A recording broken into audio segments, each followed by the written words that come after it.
Greetings, podlings! It is I, Zafane Human Person, and tonight we are going to be giving a shot at Magic the Gathering Arena.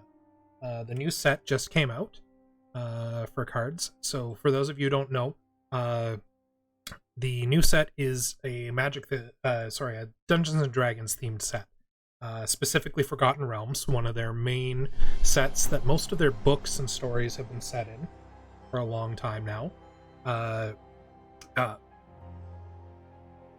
Yes, and it is the current D&D 5e setting. So a lot of folks will remember heroes and such as Drizzt Do'Urden, Brunner Battlehammer, I believe, and the likes of that. Those were all Forgotten Realms setting novels. So they're part of the lore. They will be showing up in this card set as well. D&D and Magic the Gathering have been owned by the same company for quite a long time, Wizards of the Coast. So it's actually a surprise that this sort of crossover hasn't happened before. I'm happy that it is happening now. And we're going to learn some of the new cards today. I haven't seen any of the new ones for the most part. I definitely haven't played using any of them. So this will be a learning experience on my part. And yeah, so we have enough gold in our setup here to get into at least 2 draft tournaments. Now, a draft tournament is done by a group of people. Each get to open packets of cards, generally containing, I believe, 15 cards. When you open a packet, you get to pick a card out of it, and then you pass the packet to the person beside you. The person beside you on the other side will have done the same, and then you get to draw a card from that, pick a card from that as well. And after pulling from all those packets, you add the necessary land cards to it, and you play using those. Yes, Riley, I agree. It is the most fun way to play because people with extra money don't have an advantage in that they've been able to buy rare cards or simply blow a lot of money to get better cards than the other people coming in. It ends up being purely based on both skill and luck of the draw when it comes to getting the cards. So I rather enjoy that setup. So we have enough for at least 2 sets, 2 attempts. Each of them goes until you lose 3, which is the standard sort of arena battle requirement in games like Hearthstone and things like that. So we're gonna go and see how long we can get through these drafts without getting completely trounced. Each win will net us rewards, and as we go through, as we see new cards, I'm gonna read them for everybody, and we're gonna try and learn some of the new cards as we go. Now, I used to play a ton of Magic the Gathering back in high school. I used to have boxes on boxes in my closet.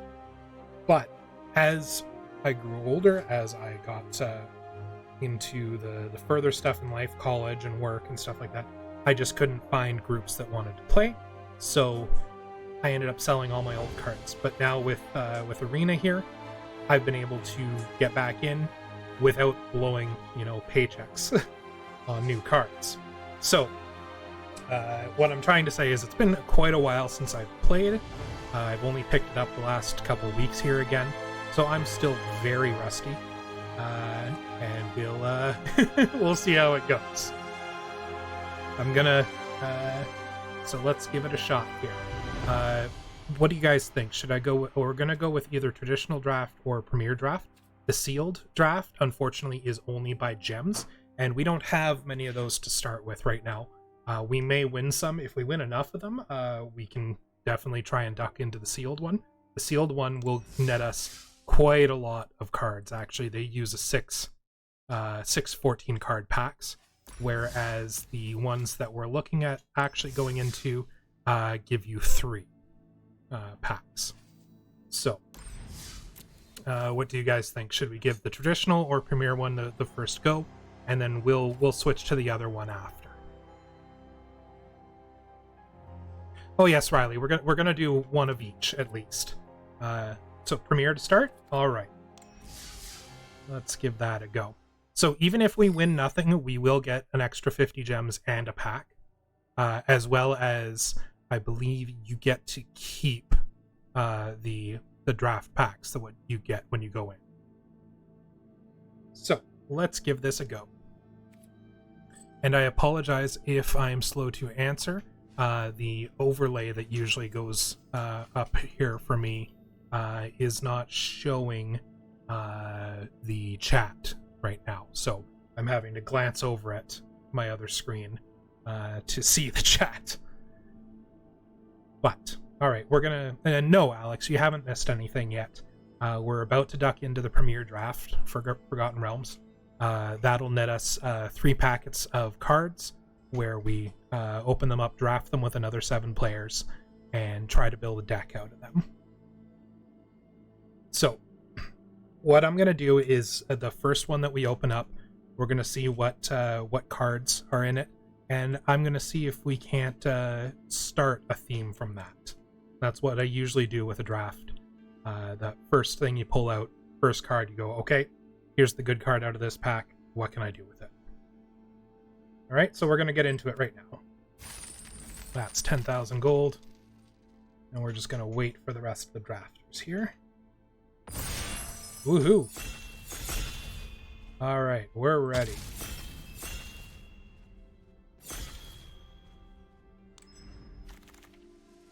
So here's our first pack. Our gold card out of the pack is the Bard class. Now we only have a minute to get through this. So our Bard class is red-green. Legendary creatures you control enter the battlefield with an additional +1/+1 counter on them, and then as we level this up, it gets stronger. Our other one is the Druid class. So I think now you guys think it'll be Temple of the Dragon Queen.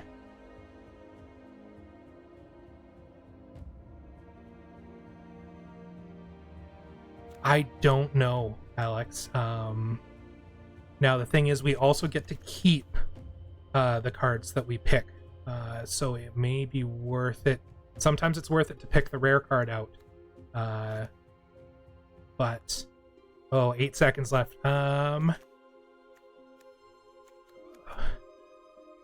Yeah, we'll pick the Bard class for now. Let's see. So the other person did pick the rare card out of their set as well. So we've got red-green, Loathsome Troll. Activate only if Loathsome Troll is in your graveyard. So this guy regenerates. He might be a good heavy hitter for us in the pack. We're going to be looking at the red and greens here as we go. So we could go Armory Veteran, Knoll Hunter, Pack Tactics, attack with creatures with power 6 or greater, or you find a Cursed Idol, choose one, smash it, destroy target artifact, lift the curse, destroy target enchantment, create a treasure token. I think... the Painter, red-black, when Kaelin enters the battlefield, create a treasure token. The creatures control enter the battlefield with +1/+1 counter on them for each mana from a treasure spent on cast them. I think I'm gonna go with oh shoot. We ran out of time, so it went with Kaelin.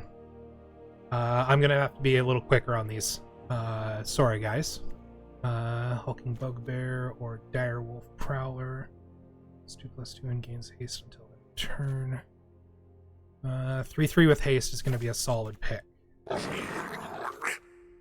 So, see a pair of goblins. Choose one, charge them. Creatures you control get +2/+0. Befriend them. You get 2 1/1 red goblin creatures.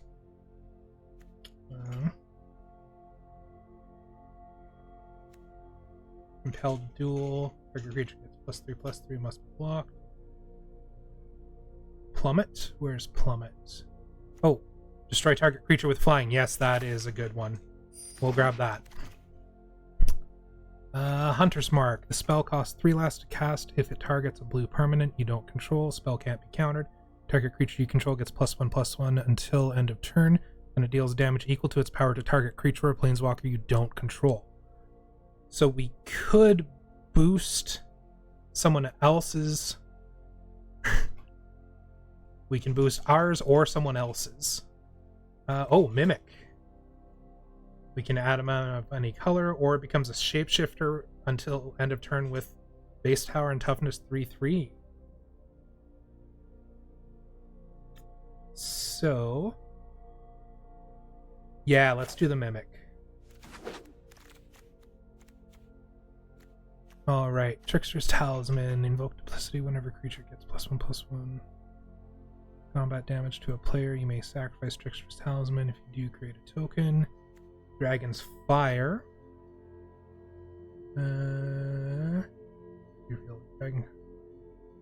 Dragon. Oh yes, Dragon's Fire, definitely.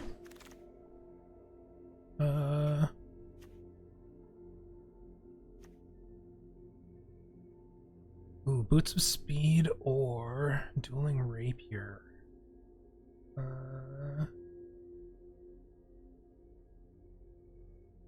Now, Dueling Rapier is a flash, so we can... Oh, alright. Alex thinks we should grab Boots of Speed. I'm going to defer to him on that one. Wild Shaped. You can either target creature control has the base power and toughness. Creature type and gains the ability. So we can either turn it... Yeah, lots of green to pick from. Longbow that gives reach. That's a good one. Underdark Basilisk with Death Touch. Direwolf Prowler. I'm gonna grab the Wild Shape. We can even use Wild Shape to duck out of certain spells that'll kill certain types of creatures as well. So, Plundering Barbarian. When he enters the battlefield, choose one, smash a chest, destroy target artifact, pry it open to create a treasure token. Now, I believe that Kalain was boosted things with treasure tokens, but we don't have any other black stuff in our so we're gonna go with So did it grabbed the Wild Shape? Yes. Okay. So we're gonna grab Armory Veteran. So we're back around to the beginning of our packs again here.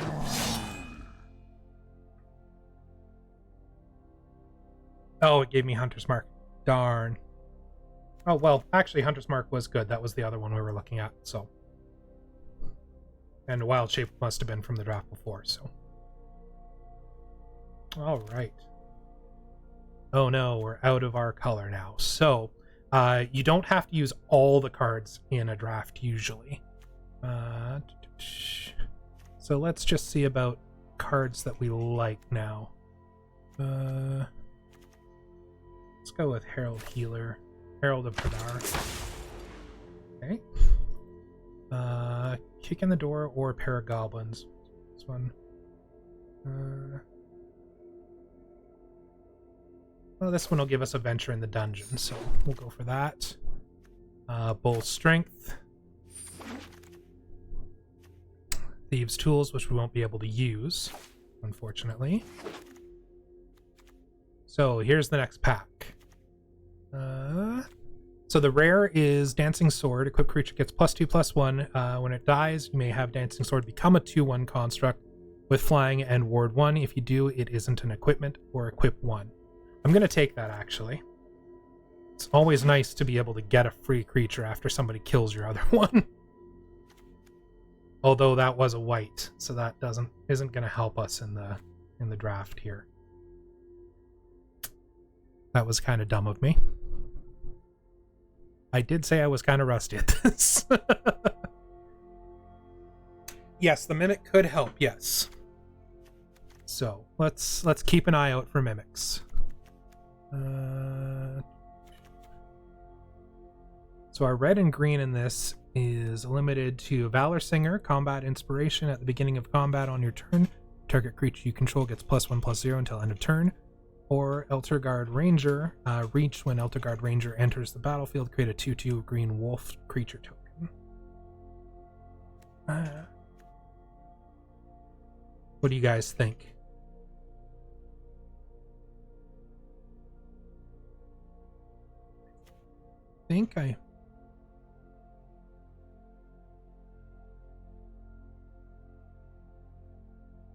Yeah, the ranger does seem good. 2 creatures for 1 out of that. Lurking Roper. Doesn't untap during your untap step. Whenever you gain life, you untap him.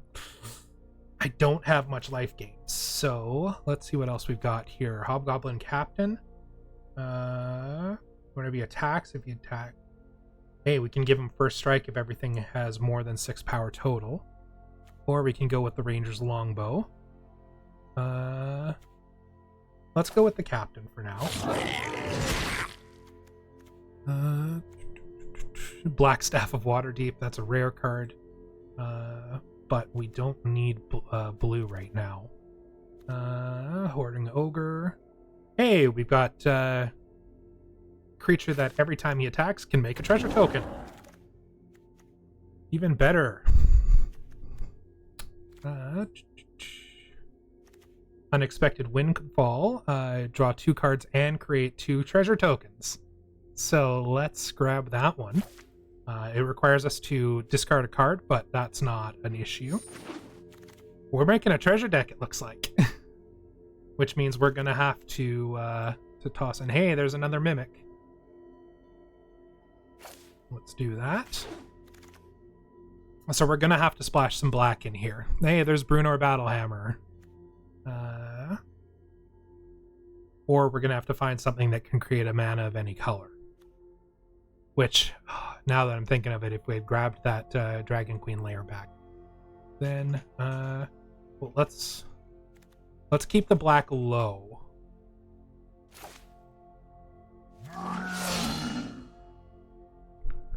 Let's see.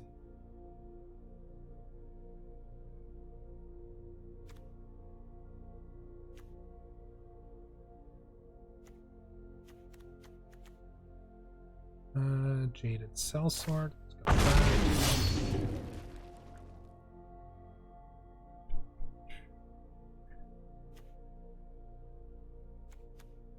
Now we have a Herald of Hadar already. Aired Hexblade. No. Compelled Duel. Let's make that stronger.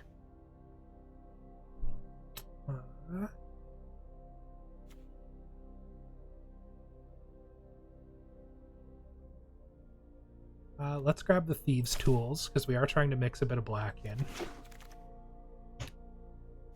Devour Intellect. An opponent discards a card if mana from a treasure was spell. Instead, that player reveals their hand. Yeah, let's do that. Oh, maybe they do. We'll have to double check that when we open the next pack here, Alex. If they do, then we've got a lot of...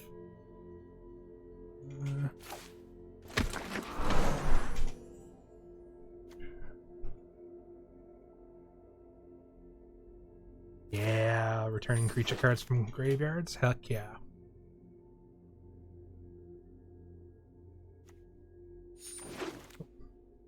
Alright, so a treasure token.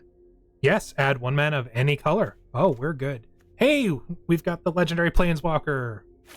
Let's grab that.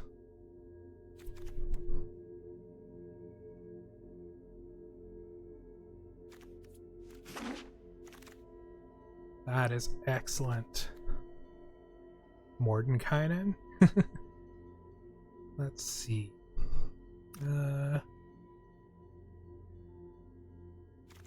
Lightfoot Rogue. Oh, this is a good one. I'm gonna go with this. This, regardless of what you roll, he ends up with Death Touch. But he can become even nastier, depending on how high the roll is. Hey, here's Dragonfire again. We definitely want to do that. Because at the very least, it's 2 for 3 damage.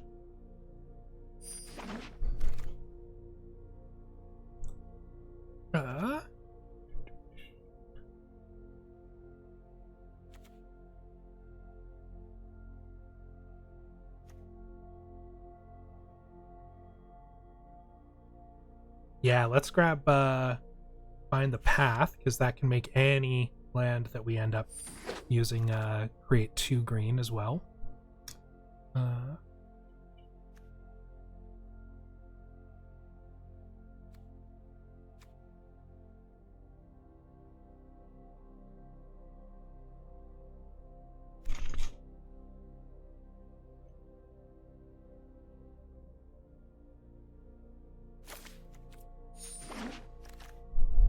So, should we go for the 3rd Dragon's Fire? Oh no, another hoarding ogre. Excellent. Okay.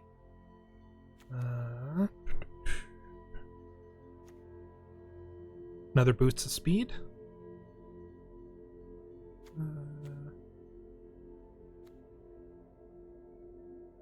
Yeah, let's go for boots of speed.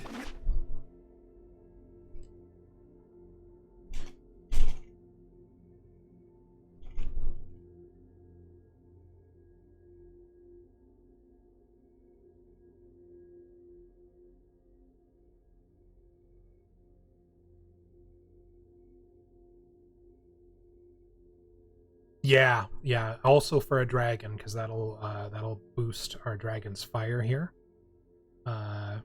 And it doesn't even have to be a dragon we can really cast if it sits in our hand.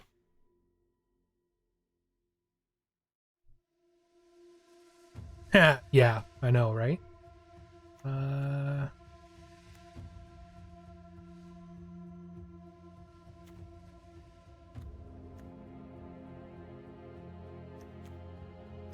Plummet again. Give us more anti-air defense.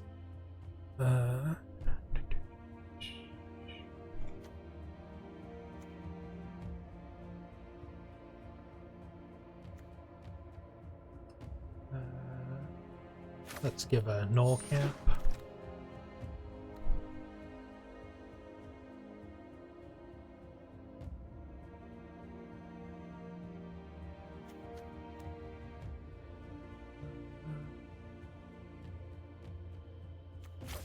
Find some prisoners.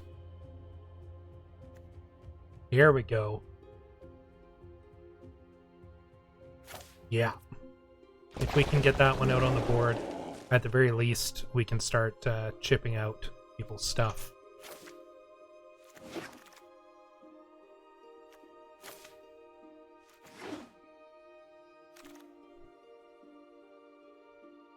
Yeah, it does look like not many people are going red-green. So we're going red-green with a little bit of black mixed in.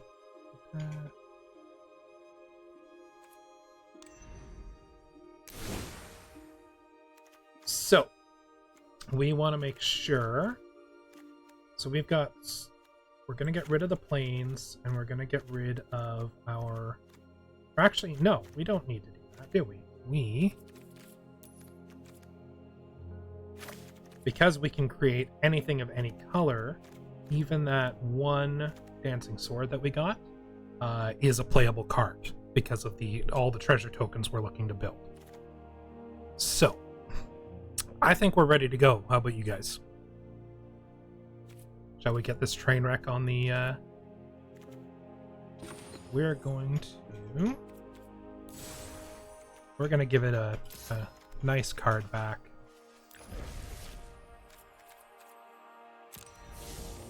Whoops.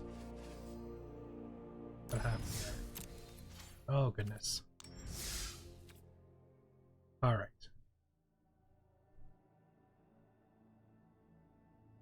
Well, we'll give it a shot. I apologize. I didn't see that as I went in. But we'll see how bad it is. Probably going to be pretty bad.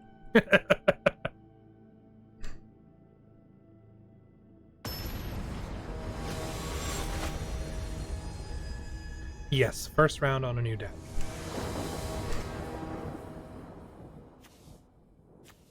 Alright, so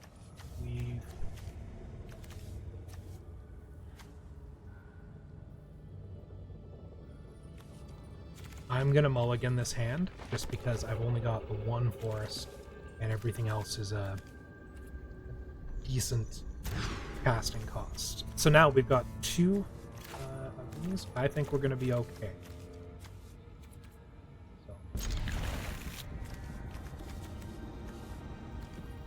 So I'm going to have to put... I'll put...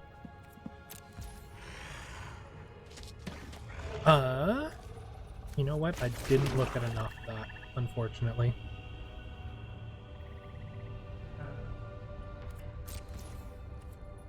I know, bad card player. I know it's kind of important, Alex. I'm sorry. It was the standard generated amount.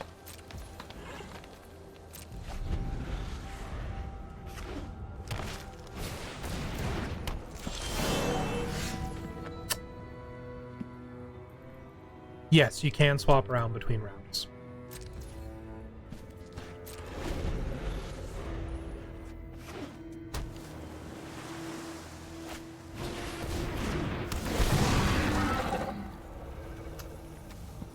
Yeah, so this guy's already doing phenomenally better than I am.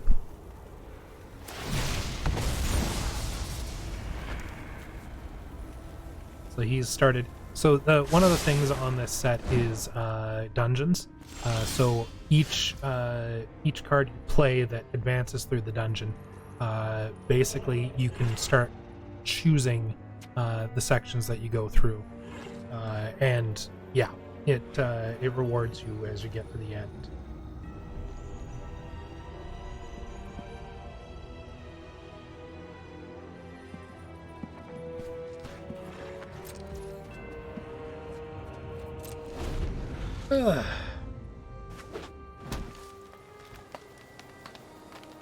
And yes, Riley, I definitely am gonna have to learn from this.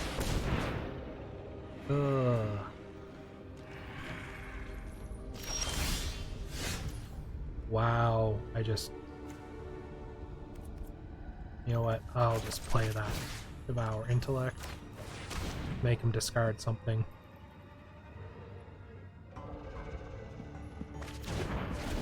Yeah, I've been completely landlocked.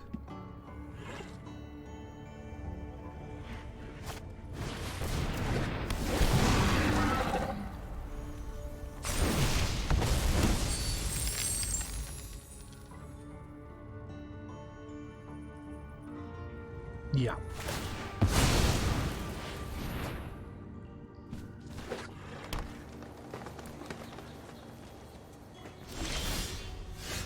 Oh my god.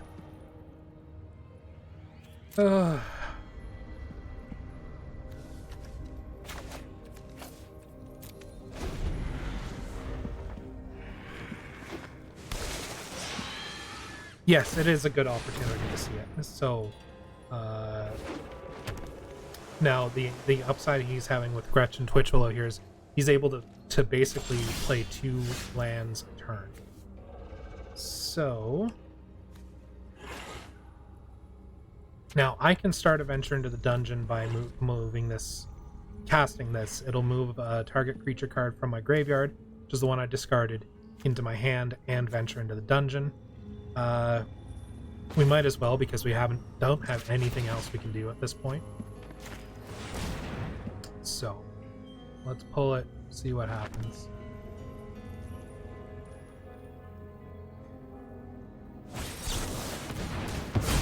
Yeah, so count. It is just not my game. And part of it is my fault. See, I rushed into it thinking it was timed for me to get the deck put together and into the game. So, well, another forest, which doesn't help us because we're missing red mana.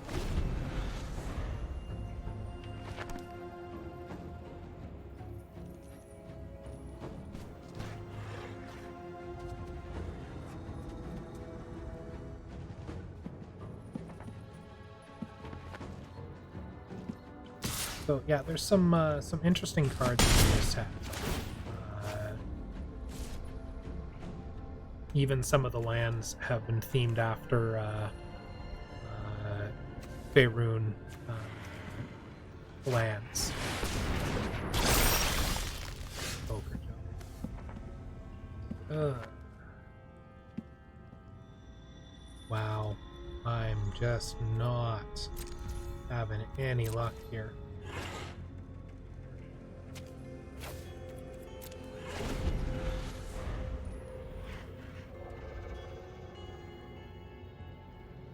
This is embarrassing.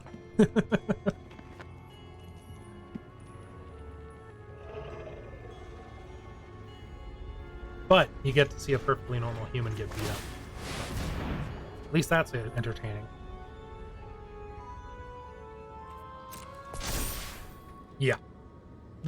I've lost. So let's just wish him a good game. And take it like a man.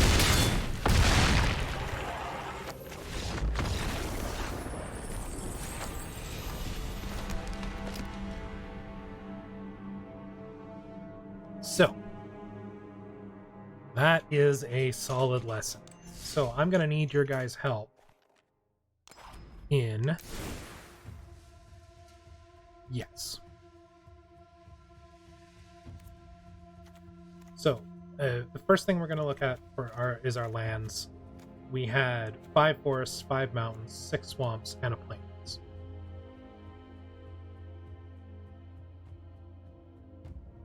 Yes, Ara, that was definitely an oof.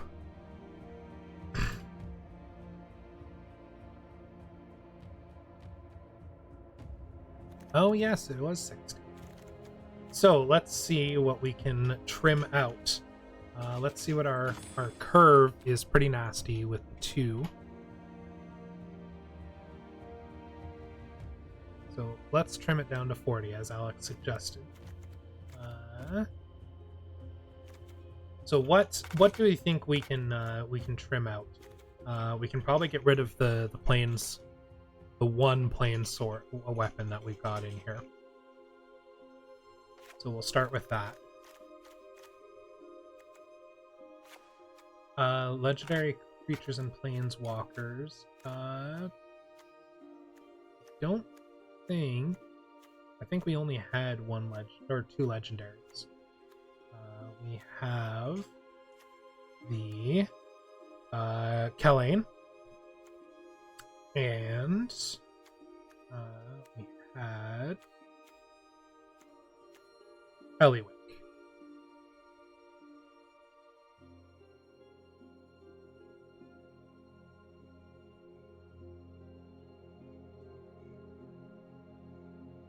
The Bard class.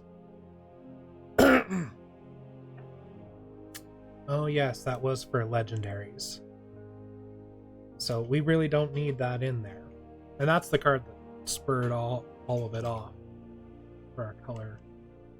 So yeah, let's take that out.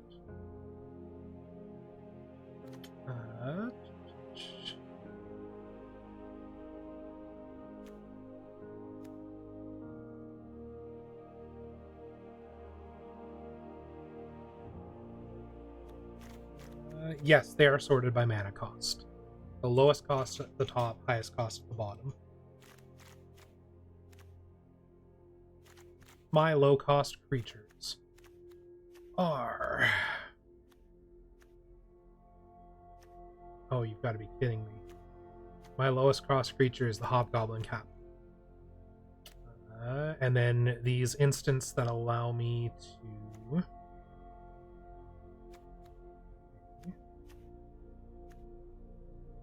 I was very creature light on this. That was pretty dumb of me.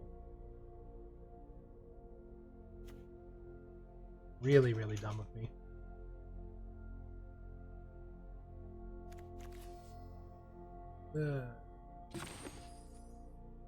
Yeah. So I should trim a lot of the 2-cost non-creature cards out.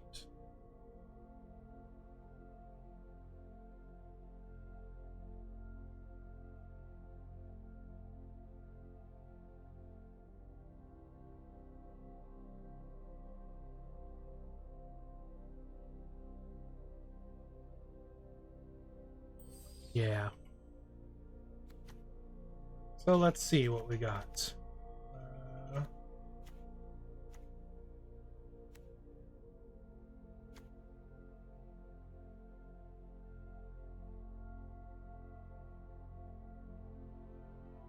Yeah, so we're definitely gonna keep the Hummel.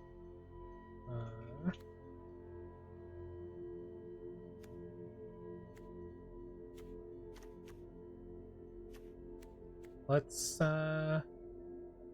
get rid of the thieves' tools because we're, as I said, light on creatures.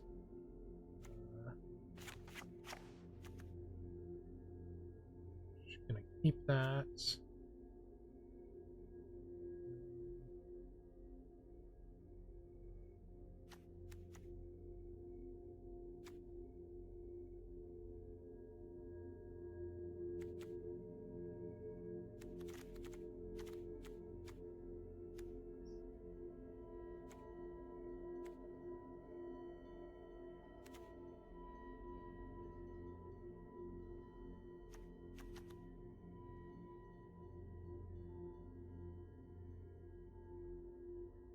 We're definitely keeping that because that one will let us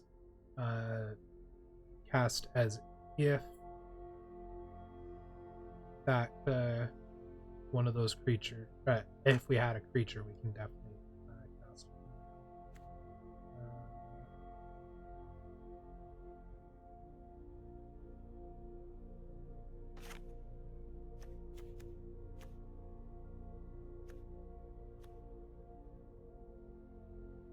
Yeah, we the buffs.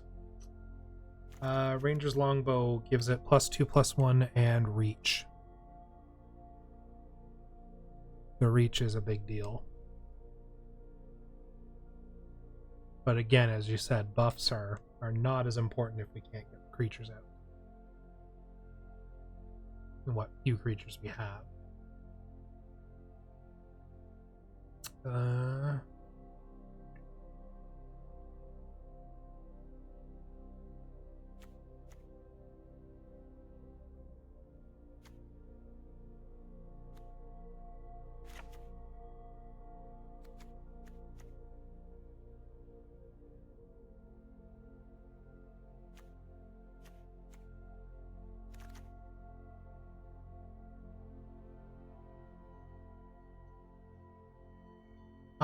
Kick in does kick in the door.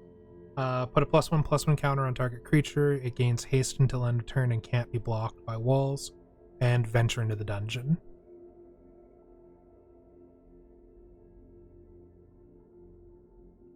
And venturing into the dungeon is the one that'll get us through this this dungeon here.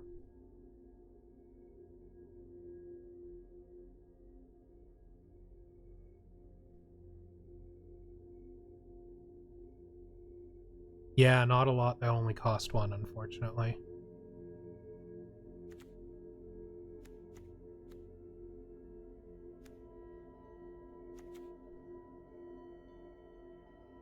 Still have 11 cards we gotta strip out.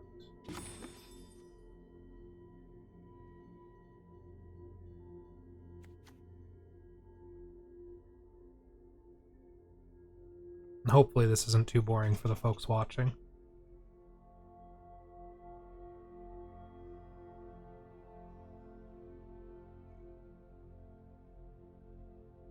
Right.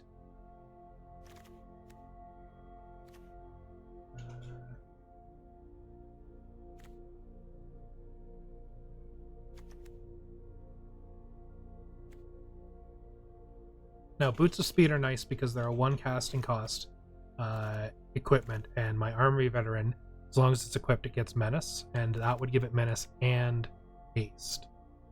So I could throw it on it in the same turn it's cast. And boost its attack. True. I may not need Kick in the Door. So let's take those two out for now. And keep going from here. Let's see.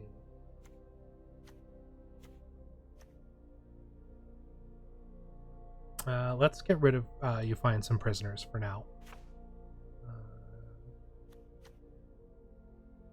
We can probably... Full strength would be nice because I could attack with it that turn and then untap.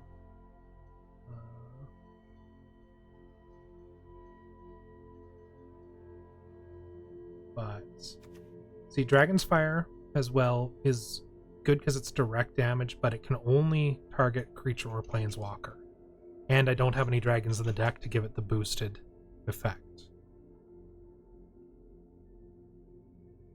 So, you know what? I may take those out for now. Find the path is not necessary.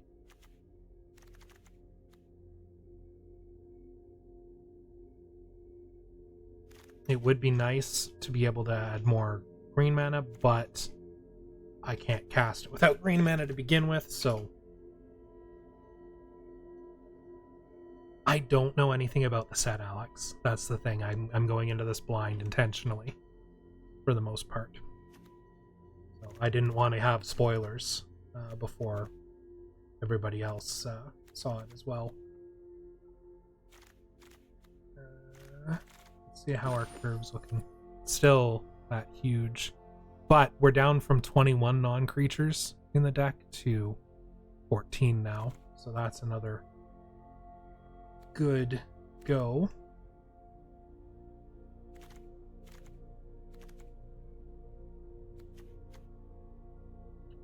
Can probably drop out Deadly Dispute for now. Fate's Reversal will bring one of my creatures back from the dead, so I'm gonna hold on to that because how few creatures we have. Yeah. Now, does it have an option to Goldfish? What do you mean by Goldfish?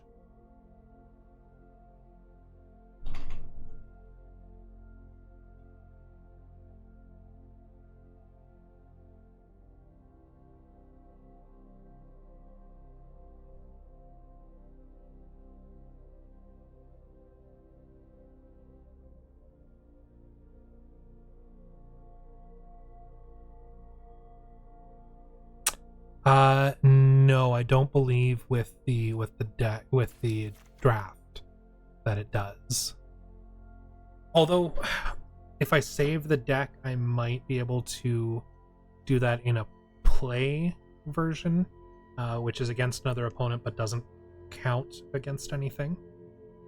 So, I might be able to give that a go.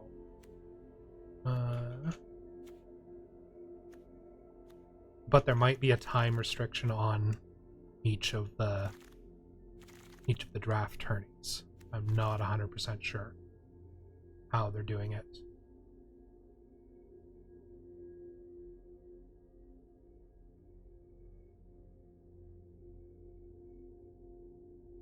Yeah.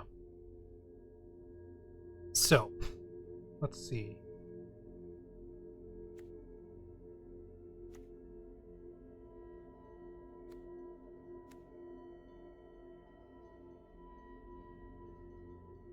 How does this deck win?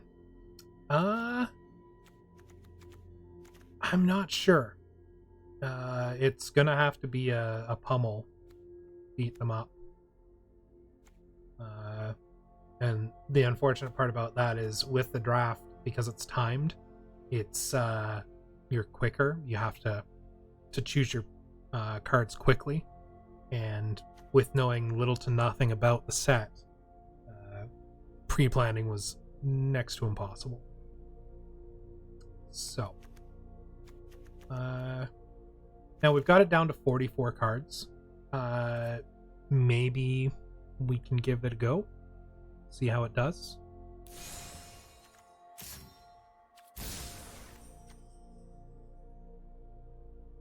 All right, let's see about trimming a few more then.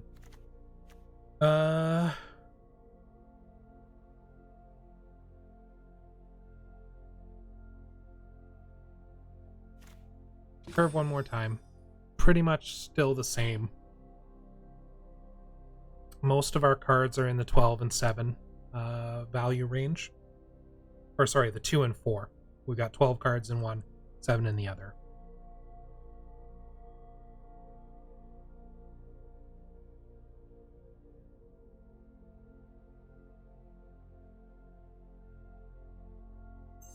4. Let's see. For the 4s, we've got the Hoarding Ogres, which create treasure tokens for us.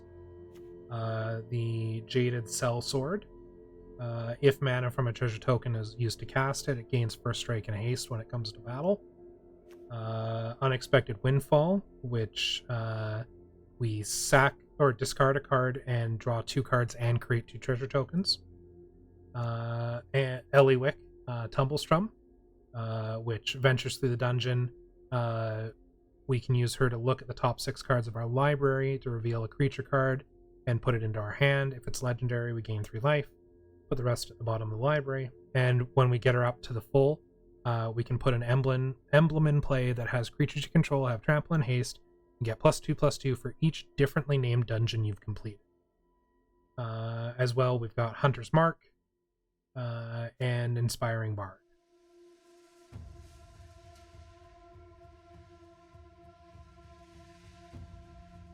So Inspiring Bard either gives us Bardic Inspiration, which gives the target creature +2/+2 until end of turn, or Song of Rest, which gains us 3 life. And Hunter's Mark is a spell that cannot be countered. Target creature you control gets +1/+1 until end of turn. Then it deals damage equal to its power to target creature or planeswalker you don't control.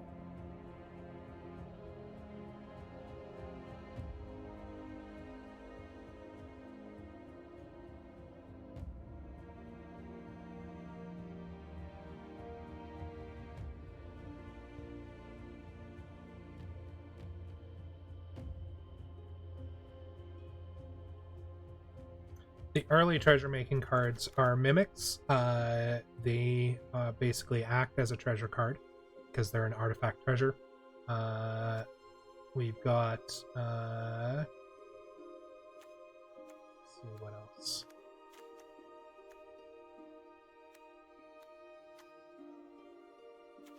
I don't know that we had any other earlier ones that created the treasures.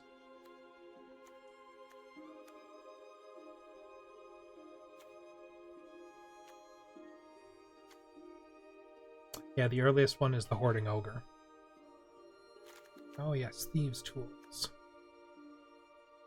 Those ones do create the treasure tokens. So we may want to add those back in. Although that is kind of counterproductive at this point, right?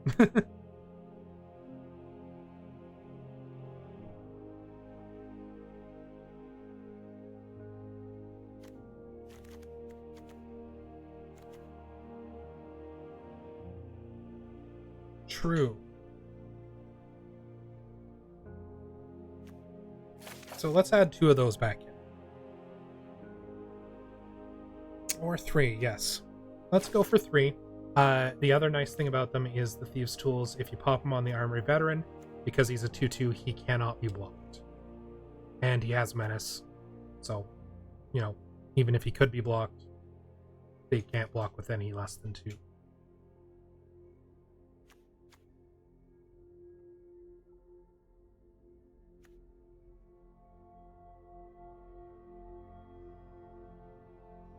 Now we still have to trim 7 cards out. Bull's Strength is +2/+2 and trample till end of turn, and it untaps the card.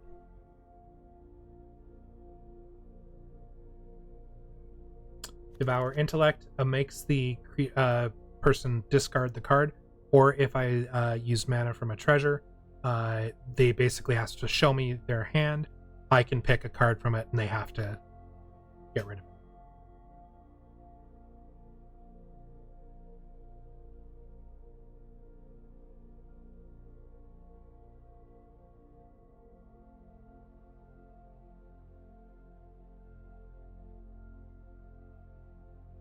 Fate's Reversal brings a creature back from the graveyard into my hand and ventures through the dungeon.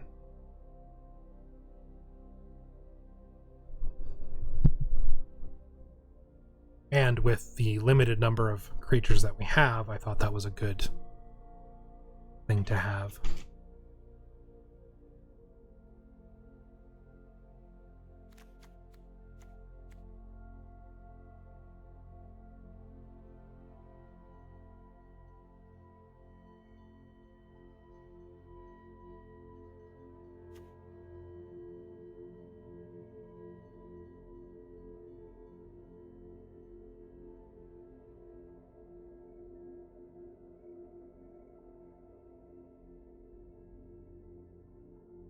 Yeah, yeah.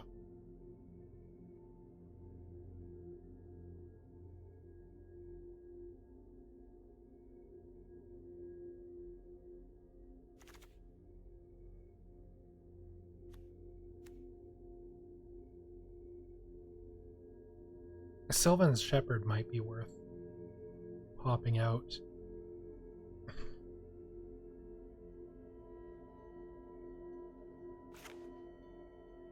I want to keep the Hoarding Ogres because every time they attack, they generate treasures regardless.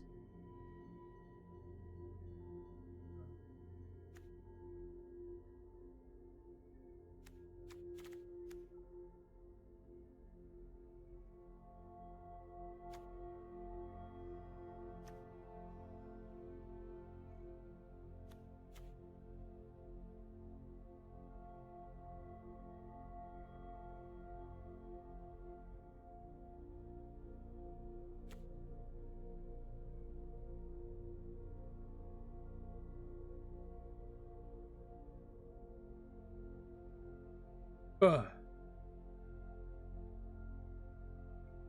Excuse me, I'm just grabbing a drink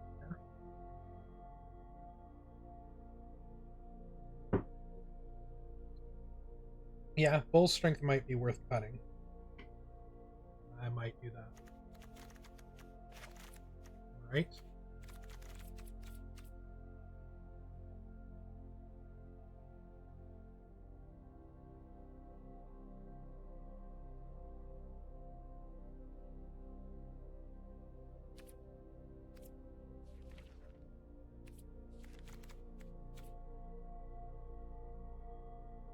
Yeah, the art is always gorgeous on these, Ara. I agree. It's one of the things I love about the game.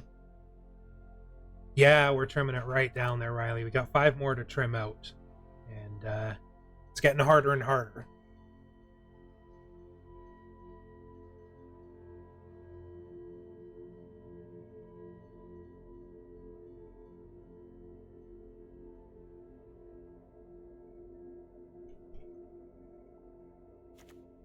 Yeah.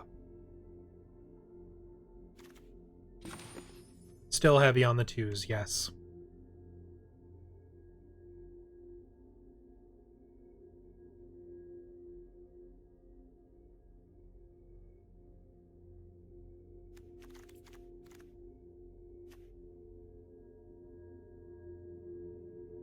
Non-creature 2s. So we've got Fate's Reversal, which we definitely want to keep because that can help us bring back a creature they've nuked. Lightfoot Rogue is a creature. The Thieves' Tools, which gives us our treasure tokens early. Armory Veteran, who's going to be one of our early creatures as well. Same with the Hobgoblin Captain. Plummet allows us to outright destroy creatures with flying, which is good because we don't have many creatures with flying. Ranger's Longbow, which will give a creature +2/+1 and reach. And Kalen.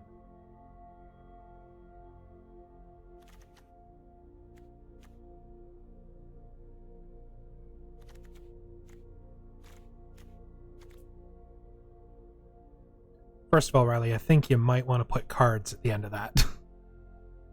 Just to be safe.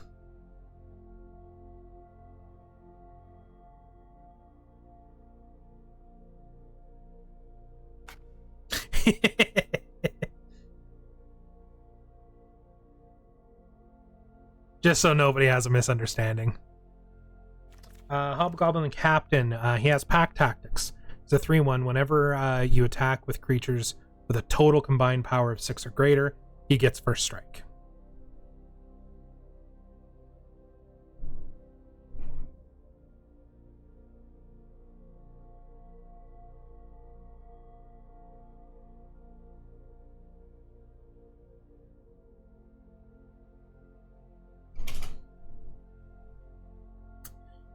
Yeah, that I don't know.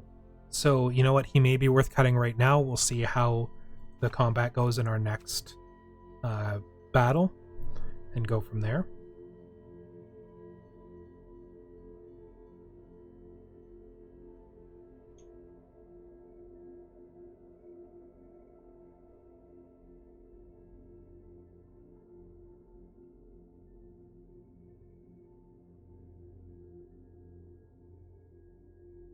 I don't know that there's one that's specifically worth pulling back from the graveyard. However, as I said, with the lower number of creatures that we have, it's nice to have a way to get them back, and it will advance us through the dungeon, which each level of these gives us bonuses, and one of them is creating creature tokens.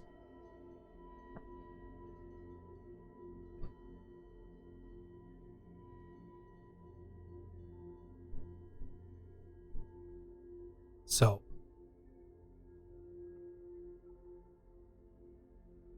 although if we can get Eliwick out, she each turn will venture through the dungeon. So yeah, let's pop Fate's Reversal out. All right, 3 more cards. 3 more we gotta trim out. And I'm sorry, Riley, we trimmed out your Dragon's Fire. Simply because I didn't have a dragon in the deck, so its excellent ability doesn't trigger.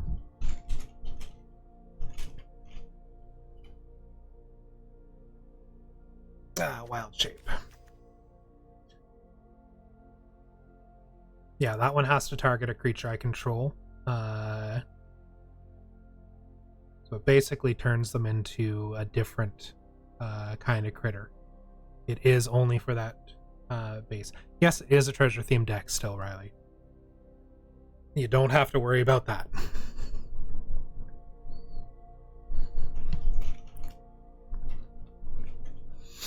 Lots of gold around.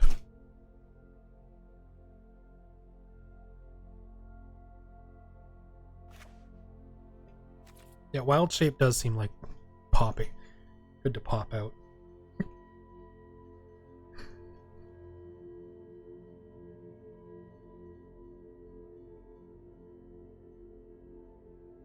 So now, you know what? I may put Fate's Reversal back in because Kaelin is one that I would want to bring back from the graveyard if they kill it.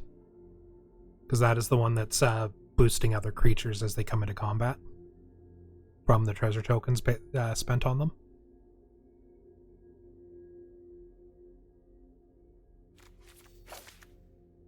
So, still 3 to trim out. I think our curve is a little better, but still it's heavy on the 2s. But they're all ones I want to keep.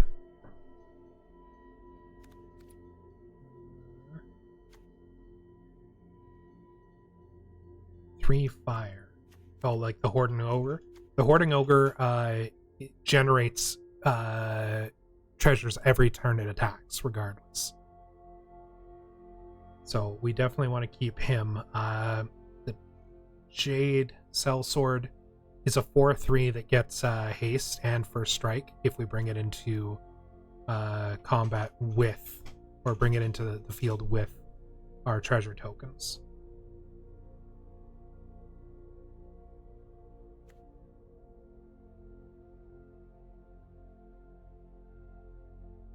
Yeah, I'm thinking Boots of Speed can probably go. And possibly Unexpected Windfall. I don't think we're going to need it to create as many treasure tokens as we need to. And it wants you to discard cards. Discard a card as part of its cost, so...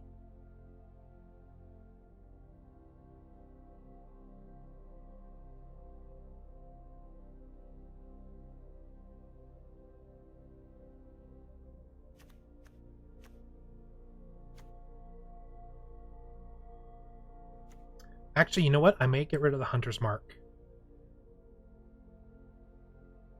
Because there's nothing that I have that'll be really big enough for that to be worth it.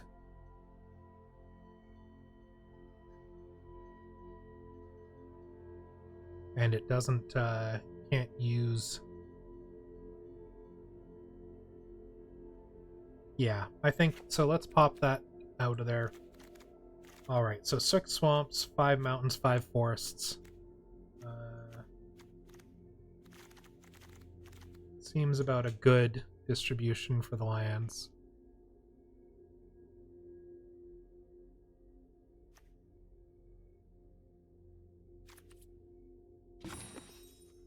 Mana based is 1131621. Average is 2.9. Oh, color based. 8962 and 1. So red and black are the largest. So we may want to move it so 6 red, 5 swamp.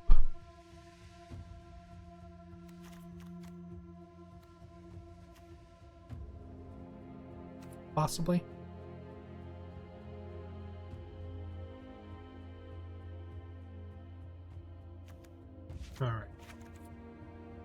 All right. So I think we're good to give it another go. What do you guys think?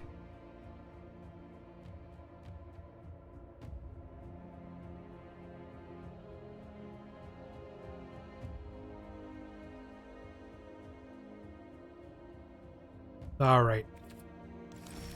So let's see if this is if this will be another nasty loss for us. But at the very least, even if we come out of this, I believe we keep the cards we drafted, and we'll get another pack and 50 gems, even if we don't win anything. So you know what? It's still a bonus in my eyes. But let's give it a go. Fingers crossed.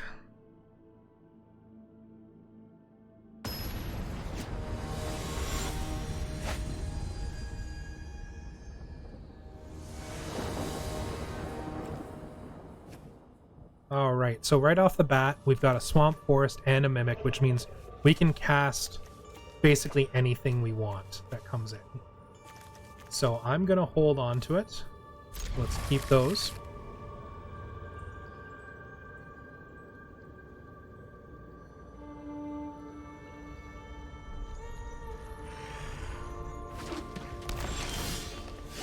And we got another forest card, so that is a much better start off. Turn tool for the thieves tools. Okay.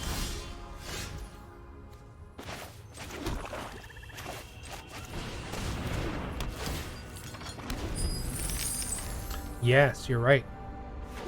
Ogre on 3, excellent.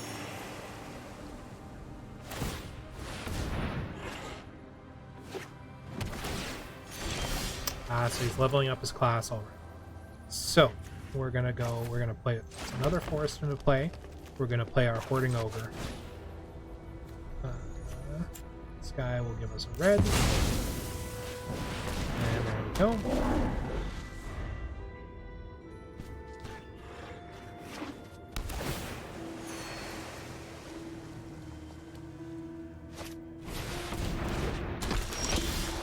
He's got a 2/5 for whenever he deals combat damage to a player, venture through the dungeon.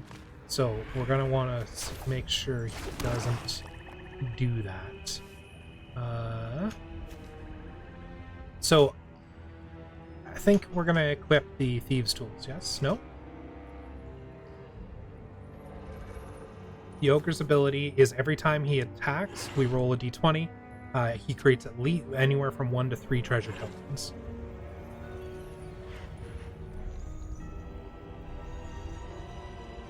How big is my ranger? He's a 4/5, a 4/1, sorry, and gives me a 2/2 green wolf.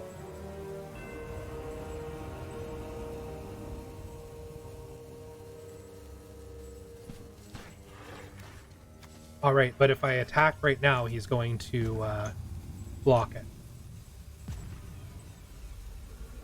Okay. 1 treasure token. Oh, he didn't block. Alright, so we're going to go with the ranger. Tap him to make another green. There we go.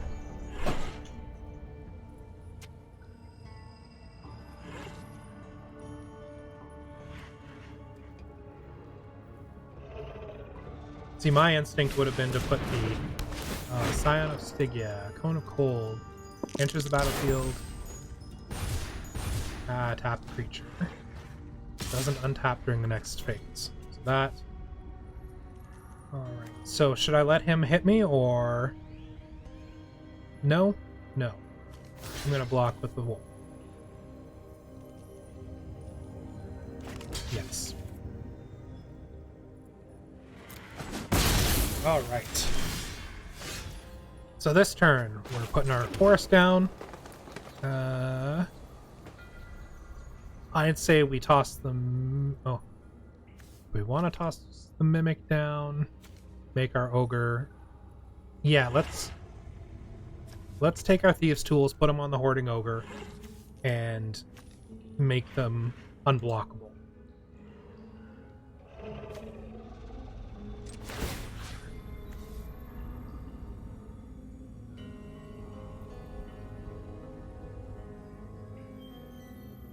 Yeah, let's do that, because I don't want them blocking him. He makes us another single treasure token. That's alright, because that gives us 4 mana. And we're going to play 2 Mimics. And that will end the turn. Now, the beauty of these Mimics is we can turn them into 3/3s at any time.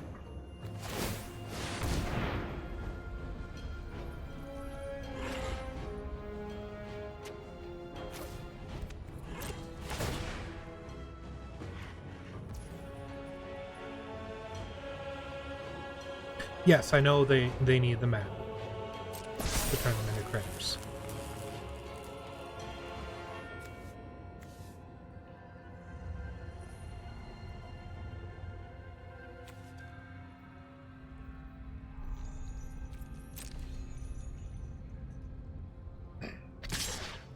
That's all right.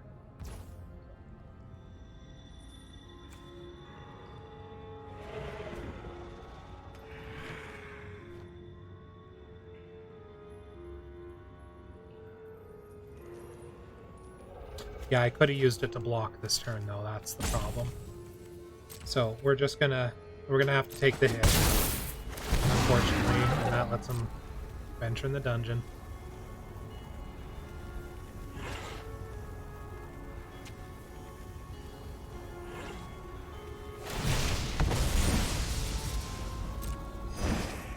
Luckily, that's just the first room. So. Mountains, and now we get into the whole not enough cards.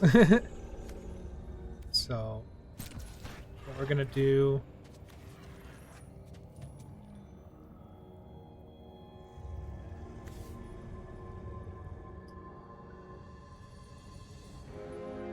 his island, the druid class, when it turned into level 3, the land he controls becomes a creature with power and toughness each equal to the number of lands he controls.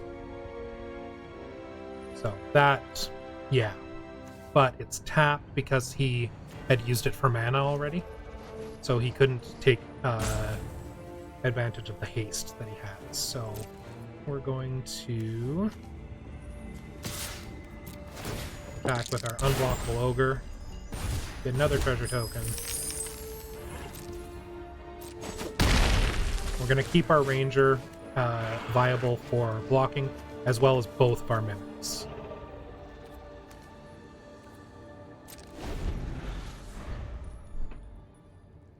I do want a way to destroy that land, though.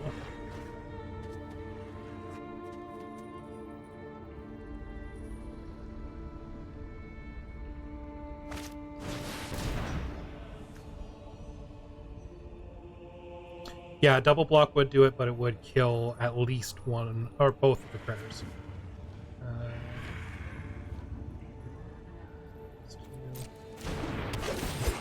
Which one does he choose? Yeah.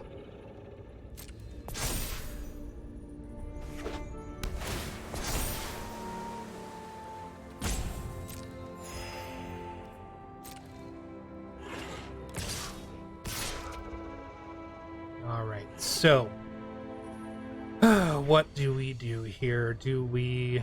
You know what? I'm gonna Shall we use the 2 mimics to block the island?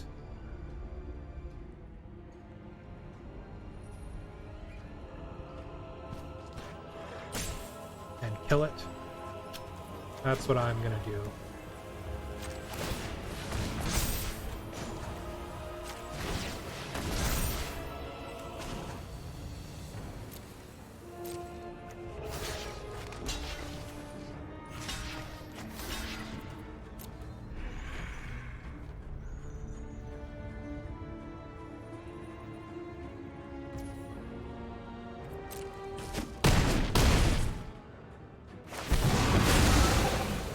So he gets his dungeon delving again, but we took out his biggest hitter. And we're going to hit him again this turn with another unpreventable attack. So, swamp. Now we're getting the opposite of what the problem we had before.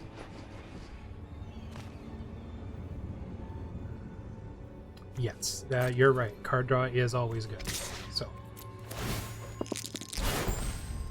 we're constantly rolling low. That's annoying.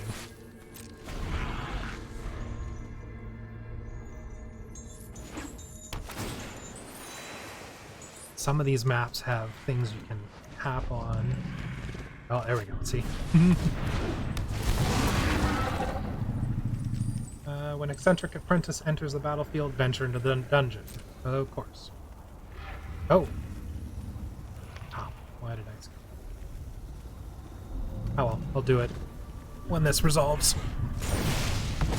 There we go.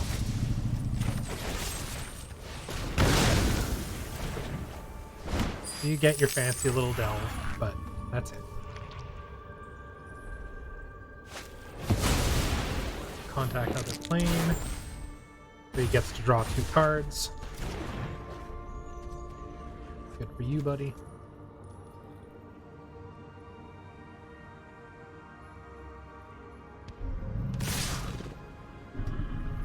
So I think I'm going to block the Inspiring Bard with our Ranger. It will kill the Ranger, but it'll also take care of his Bard, which reduces the creatures that will be attacking me the next turn as well. So. Yes, yes.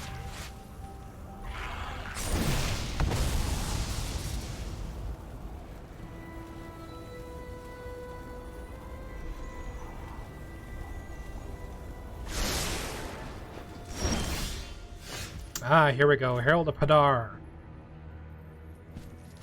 So, Circle of Death. Every time we spend 6 mana, he will either cause them to lose 2 life, each opponent loses 2 life, and I gain 2 life, or each opponent loses 2 life, I gain 2 life, and I get 2 treasure tokens. So. And he is a 4/4, decent for blocking. Yeah, so let's toss him on. We don't have the mana to use his ability yet, but let's get some more mana with Zog. Yeah, we got 2 tokens out of that one. So we actually have enough mana to do it now. So let's activate his ability, because it doesn't require him to tap. So let's... Boom. Boom. Boom. Boom. And it'll auto-pay the rest. Hey, he lost 2 to gain 2. Not terrible. Not bad at all. That gives us a better situation. That was a good result. You're right, Riley. So he's going to return a target critter. Now, if he's smart... Okay. He could have sent my ogre back. But he wanted to get rid of the block. And now he gets the skeletons. And we're going to plummet that flyer. Now the question is, do we want to play Hadar or Kalain?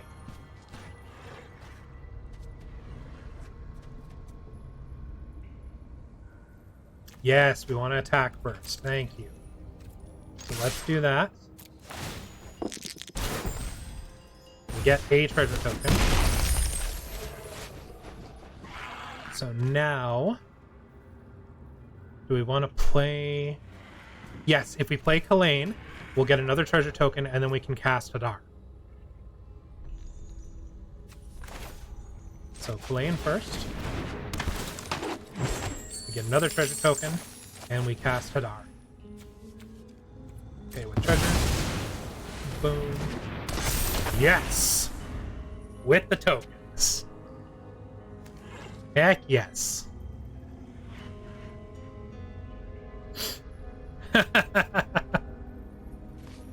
Yeah, let's go. Yep.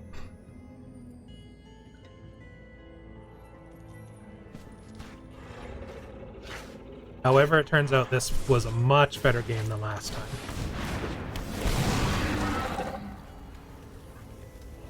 So now he's going through the dungeon again, so he can scry 3. And he's able to make 2 mana out of that. So he's actually got 4 mana on tap here that he can use. Let's see.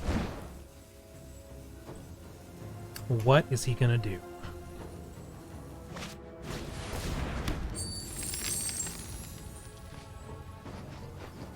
So he's venturing again, which means he can draw 3 cards and play 1 without its mana cost.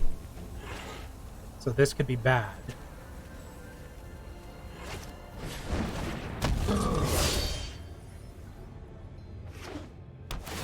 Right, you're smart with not K's ability, Hadar's.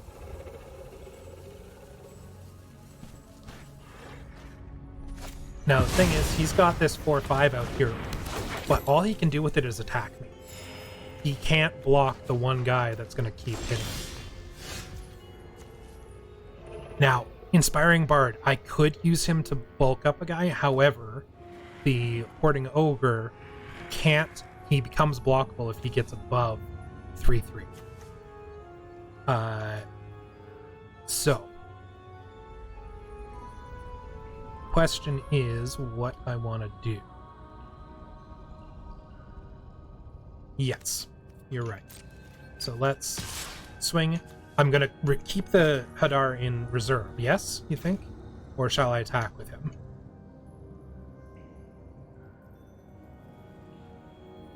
Keep Hadar, yeah. That's what I figured. Hey, we got 2 treasure tokens. So now if we pay for the Bard with 2 treasure tokens, and we have enough to pay for K's ability. Let's see, 6. No, we won't have enough to pay for Hadar's ability at the end of next turn. But we get life off the Bard. Yes. So, we're going to pay using the tokens. And choose Song of Rest. Woohoo! This is some excellent advice. Thank you, Alex.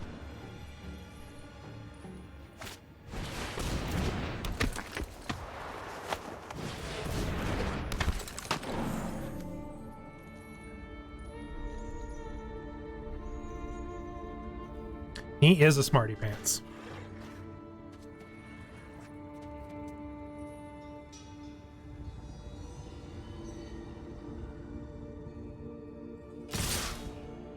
All right. So, what is it we want to do here? He's pretty much out of options. So, I'm going to...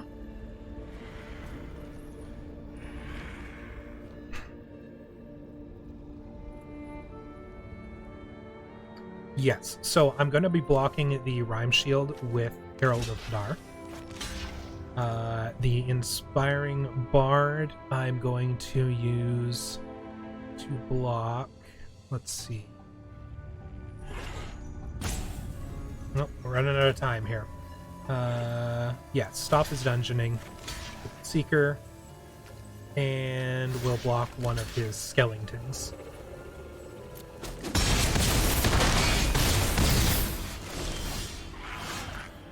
And here's another Hoarding Ogre.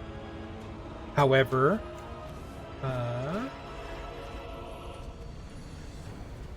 so we want to attack first, right? And the question is, what do we want to attack with? Oh. We do have limited amount of time as well, Alex, so we can only wait so much. See, I'm already running out here.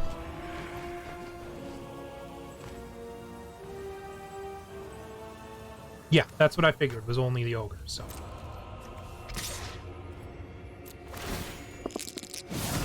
Ah, just the one token.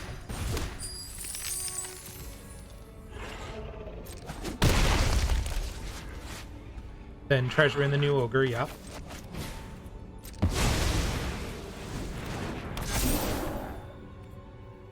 And end the turn.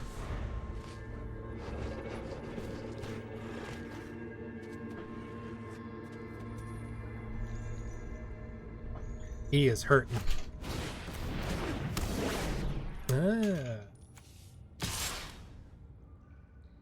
Smart man, smart man.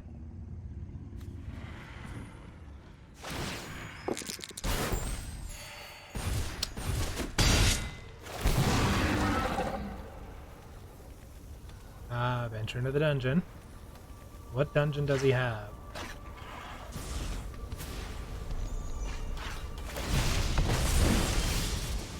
Well, Dungeon of the Mad Mage again. Hey, Lightfoot Rogue. So, ogre again? Both ogres? Or no, one ogre because the other one is blockable.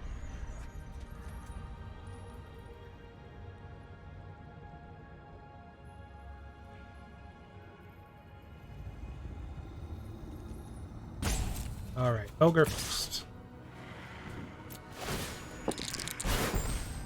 Hey, 2 treasure tokens. Excellent.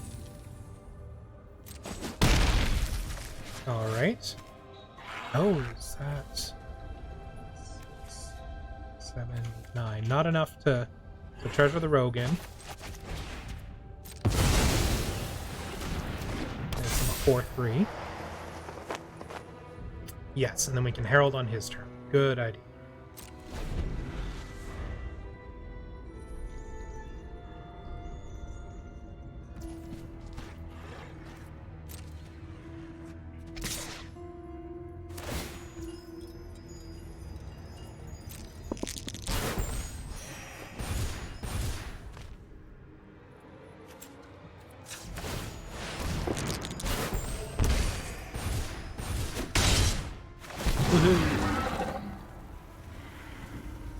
So he is dead this turn, basically. Unless he pulled some sort of kill my ogre card. Oh, no, it's not, because he has a... Oh, no, it is, because... So let's do... ogre, just in case it's not.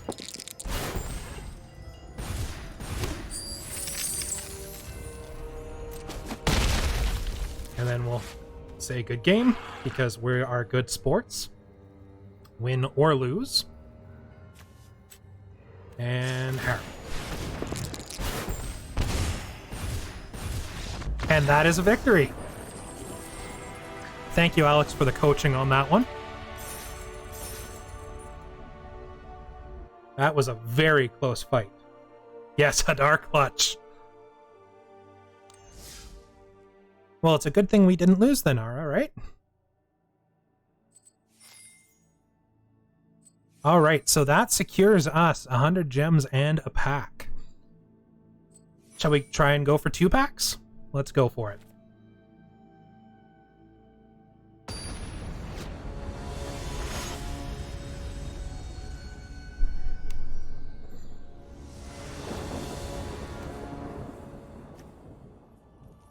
All right, that's a half decent loadout of mana, as well as being the right colors.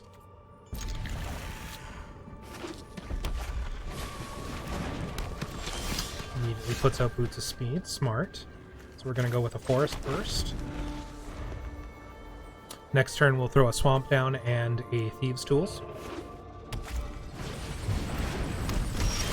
Alright, so you've got a Brazen Dwarf already. Whenever you roll one or more dice, he does damage to each opponent. So that's going to be a little annoying until we can get rid of him. So, you know what? I'm going to throw down the Lightfoot Rogue first, because then he can attack next turn.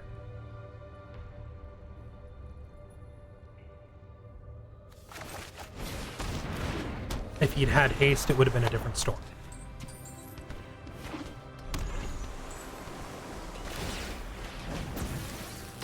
Oh, Boots of Speed on him. So we're not going to block that because he only has Death Touch when he attacks. So we're going to throw another one there, and the Thieves' Tools down.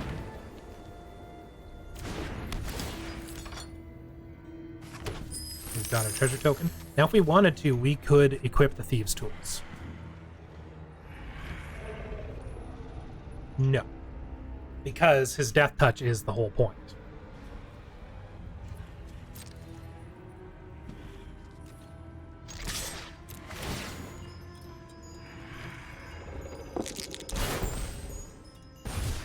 Yeah, +1/+0. Excellent.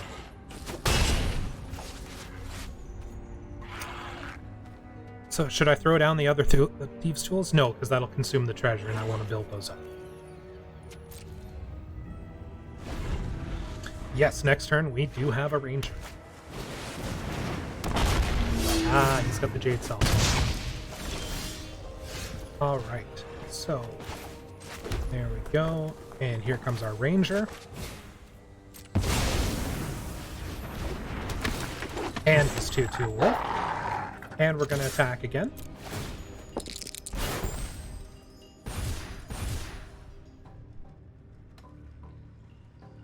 So he either takes 3 damage or he loses his Cell Sword. Either way, there we go.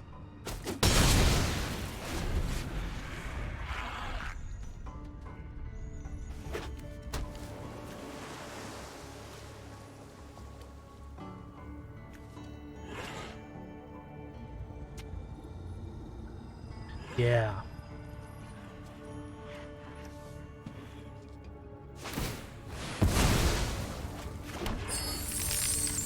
He's creating treasure tokens as well. Oh, no attack. So, shall we use Windfall? Or shall we get Herald out? Yeah, Windfall it is. Question is which card to discard. Pummel or Plummet or Thieves' Tools.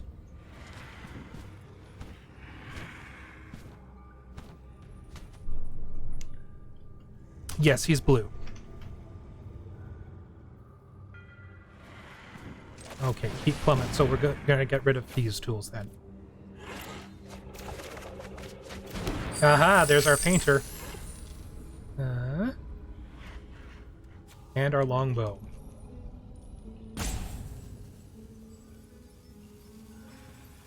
Shall we put our painter into play? No, next turn.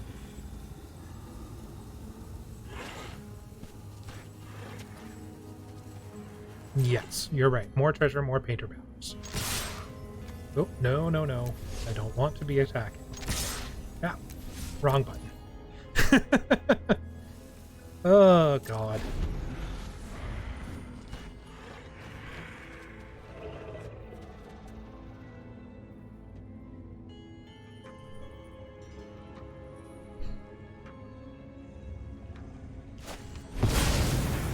Oh, someone's a copycat.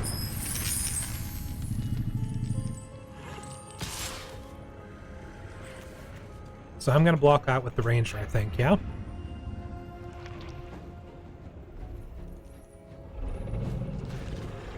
Yeah, let's kill that. Unless he's got something to buff it in his hand. That's my worry. He's got a boost. Yeah, booster in his hand. I knew it. Bloody knew it. Not so much a buff as a take me down. Yeah. I knew there was no way he was going to do that without. So.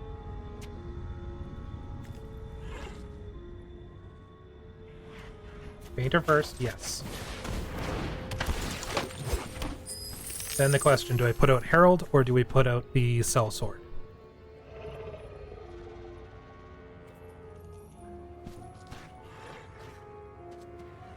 Sellsword gets haste and first strike if I use mana from a treasure.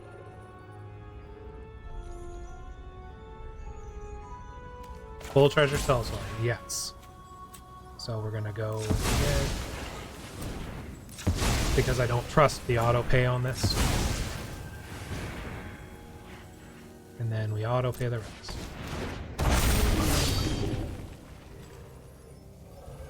Should we give him the Ranger's Longbow as well? Let's do that. Oh, he won't get it till next turn. But still. Let's attack with him.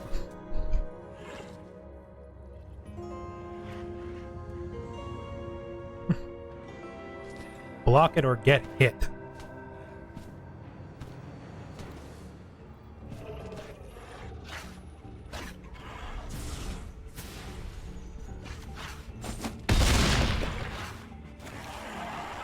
Oof, he tanked it. Makes me wonder what he's going to be doing with those dwarves. Yes, I do love how the big damage in this in these games just feels crunchy. Like they give it some meat. And I'm bothering this dragon here. Seeing what happens when I annoy him. Oh, he just goes back to sleep. Oh, sure. But let's see if I can generate another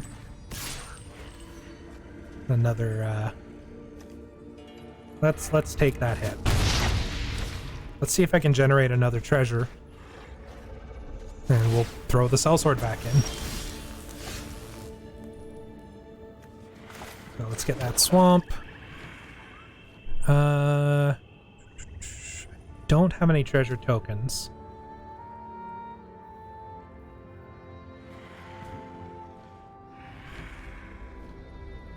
Yeah, let's toss Herald in.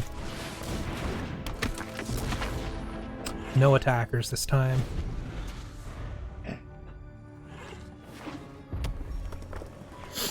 See what he does.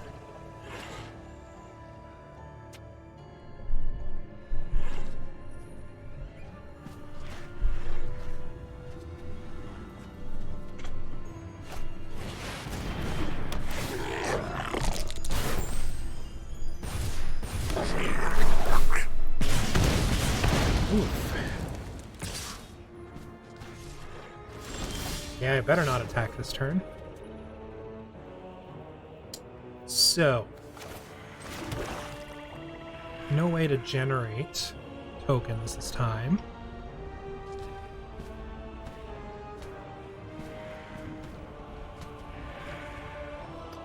Two to equip the or 3 to equip the longbow. Yeah, 1, 2, 3, 4, 5, 6. No, we won't have enough for the ability if we don't. If we do that.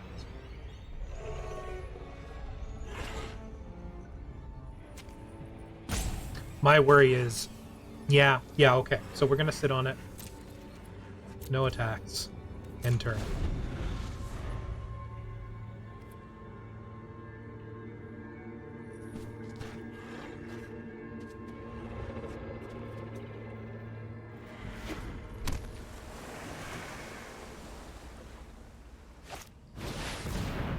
Deck of many things. Roll a d20 and subtract the number of cards in your hand.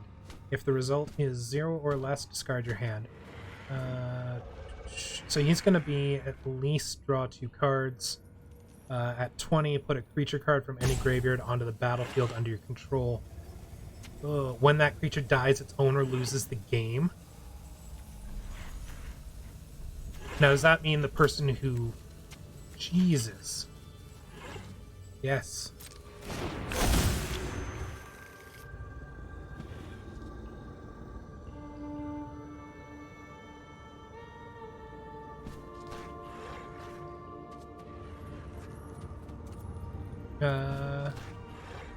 I can have it to stop on the opponent's ends. What part of the turn?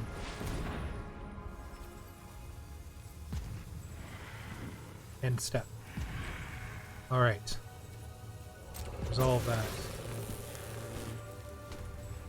Okay, it stopped on the end step. Shall we do it? Okay.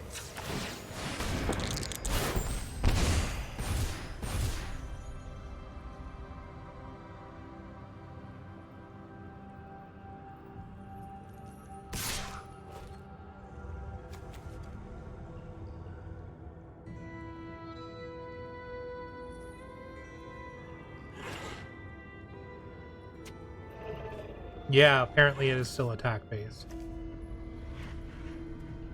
What do I block with, hun? Chump block with the wolf? Yeah, let's do that.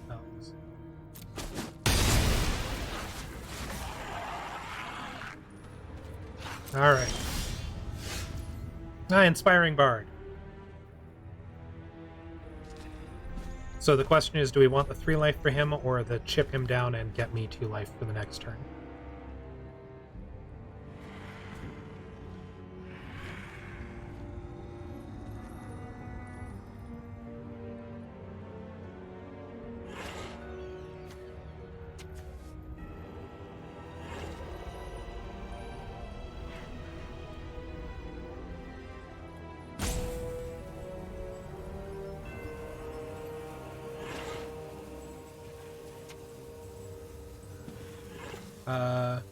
Yeah, okay. That sounds good.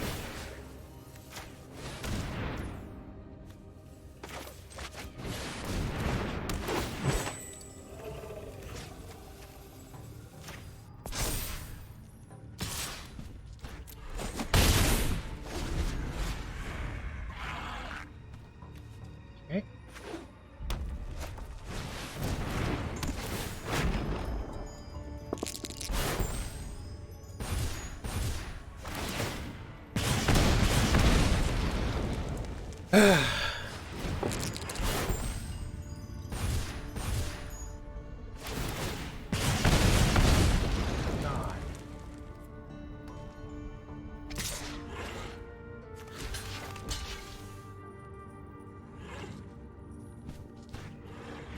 How do I victory this?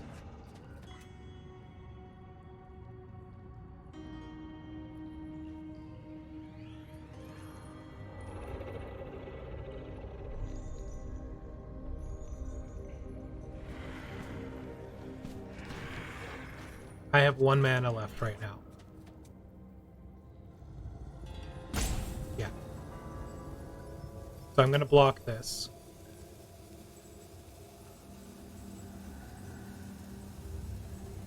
The Bard won't swing because... Oh, yes, okay. So let him get through?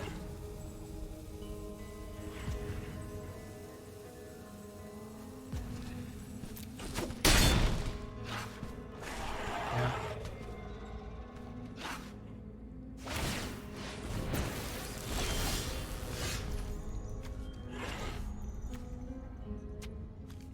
Okay, let's do it. 2, 5, 7. Yeah, we do. No, I don't. I have 7 mana. 2, and his costs 6.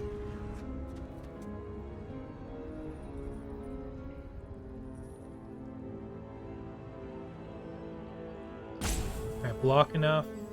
No. Not with,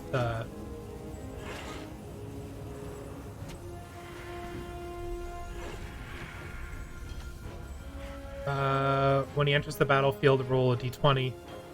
Yeah, I'm gonna put him in.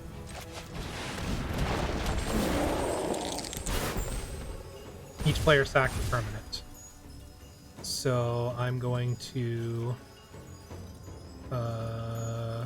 longbow. Yeah. Thing is, he can just sack his goblin, I think. But it does reduce quite a bit of what he can attack me with.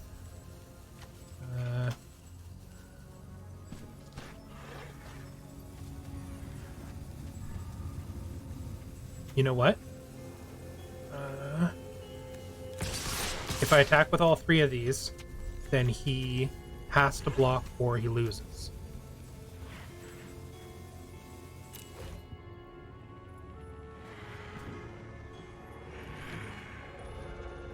Yeah, you know what? I'm pretty much done. Yeah, it was a risky move. But hopefully that's not a if that's a sorcery card, I'm done. Or something that makes them roll dice. No, you know what? I've lost. Because of his deck, many things.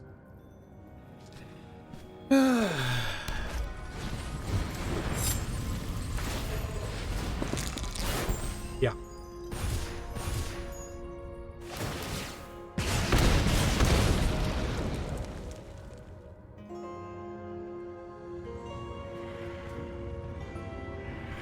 Yeah, that was a bad call on my part.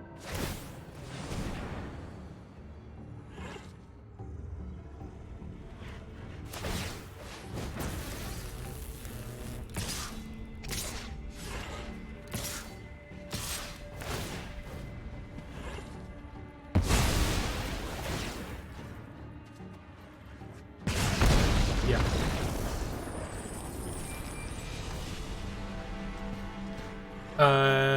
Three to equip the bow.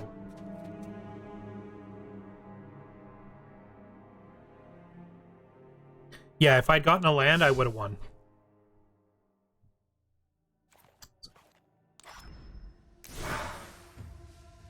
That bow, I haven't used it once in the 2 games, so...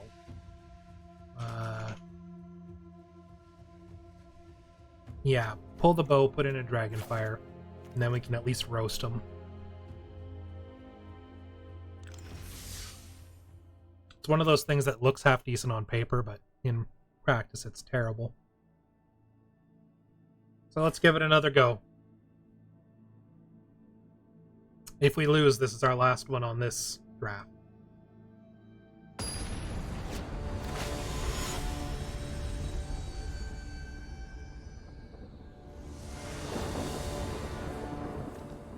Yeah, elves wouldn't. It's all about finesse, not about power. Alright, this is a good draw.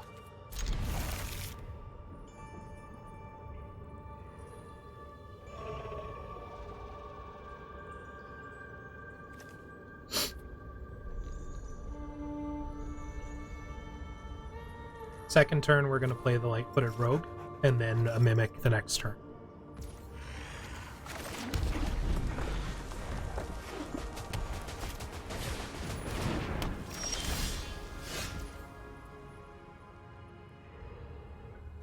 Swamp, Light-Footed Rogue. If we get one more mana on 4th turn, we'll do Unexpected Windfall.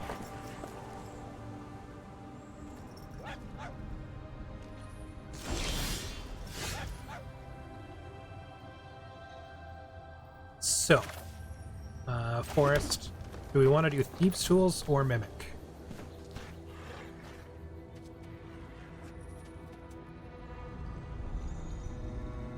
I think we want to do Thieves' Tools, right? Yeah. Yeah. Alright, and we're going to attack.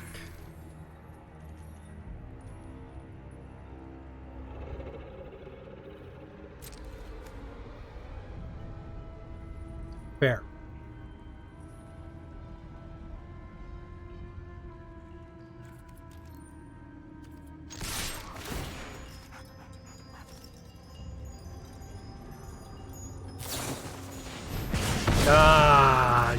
bugger. Still rolls.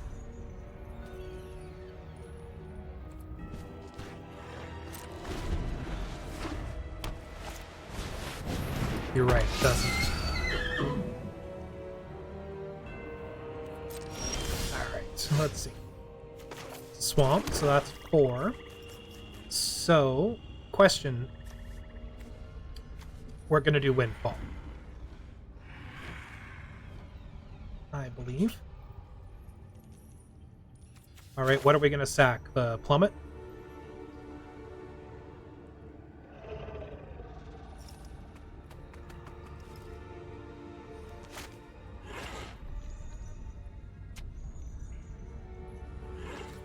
Ah, we've got another Plummet in there somewhere.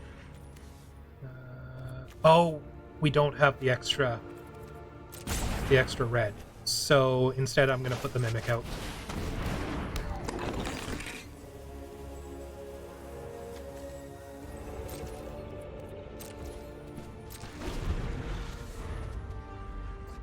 So yeah, I forgot Unexpected Windfall requires another red. We could use treasure for the red, but...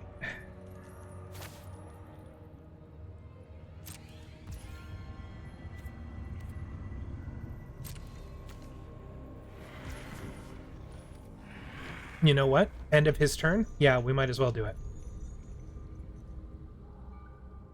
Although, no, we can't anymore because it would require us to sack the Mimic. So, there's our other mountain. Unexpected Windfall.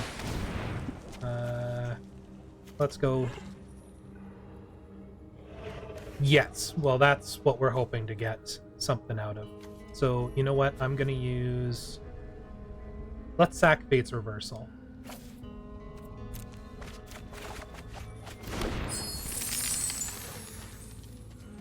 And we could play Hoarding Ogre, but it would require... Well, you know what? I'm going to play the... No, that'll... If they attack with the Unicorn, I will make the Mimic into a critter and block it.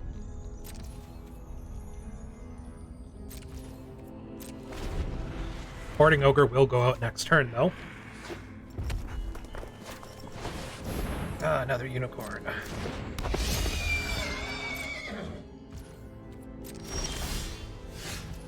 Alright, so we're going to go another Forest and our Ogre. And then we're going to equip it with the Thieves' Tools.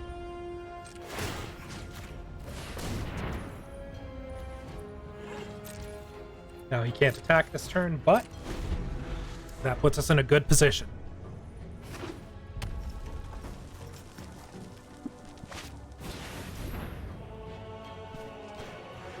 By putting another class card out.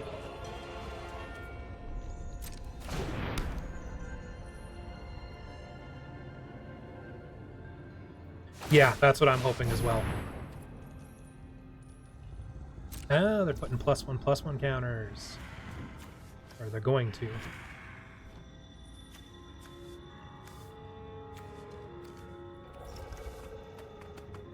Okay, so their deck is about bulking up their critters by gaining life. So we're going to have to see what we can do about that. Another mountain, so we're getting mana saturated again. That's going to be rough, but we're going to attack with our Ogre. Get ourselves some more treasures. We're going to be able to make some nasty folks later.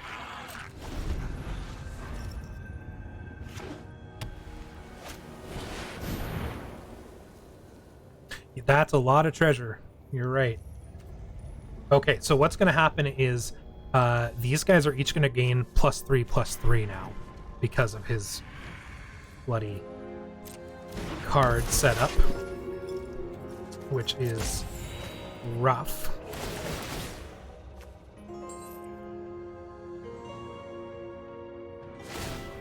Yeah. So they're going to end up being 6/5s. Which is going to hurt. Yeah, if I could get some bloody monsters. At the very least, if he attacks, I am going to flip the Mimic to a monster and block with it. Oh, 5-4. Okay. So it didn't stack. Okay.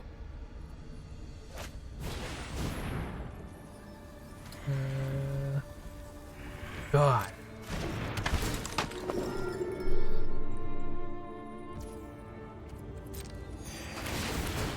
Right, but what I'm saying is the cleric class didn't stack. Both of them are level 2. Oh, there we go. Yeah.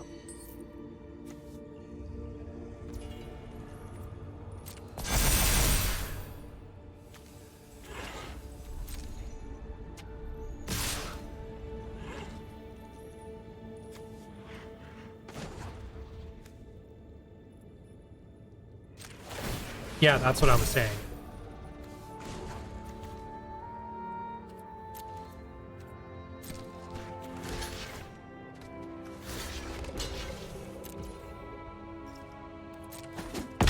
Unfortunate our Mimic had to go so quickly like that, but... Oh, we are just not having a good go.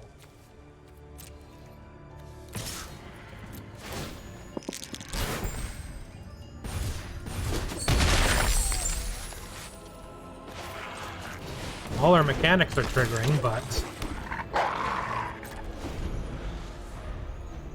we're just not lucky today.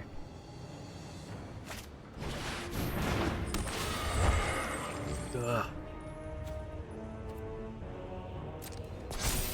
+1/+1 and flying. Ooh yeah! Sucks to be you, unicorn.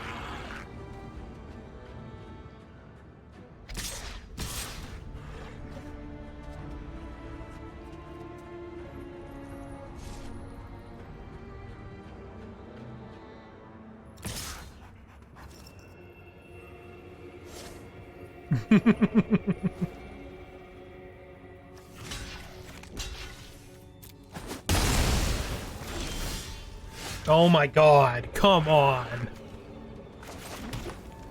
We really shouldn't have complained about the lack of mana in the first game.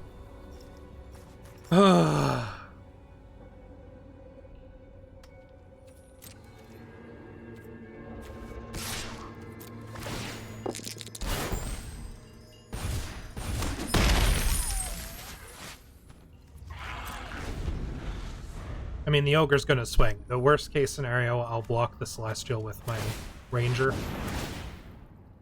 Yeah, all this treasure, nothing to spend it on. He must think I have some massive, like, cast or spend X mana ability. Yeah, exactly, right? I wonder if the Forgotten Realms set has a X red mana ability like that.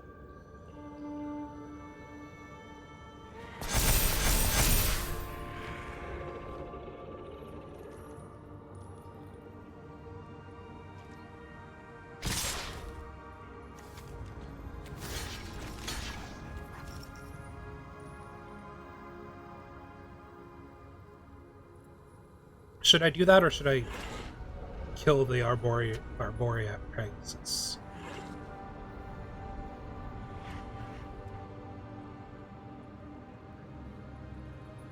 That's the question.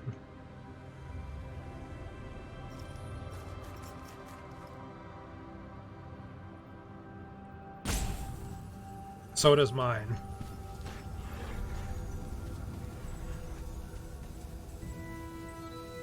It is. Let's block the big damage. This person's impatient. It's annoying. We...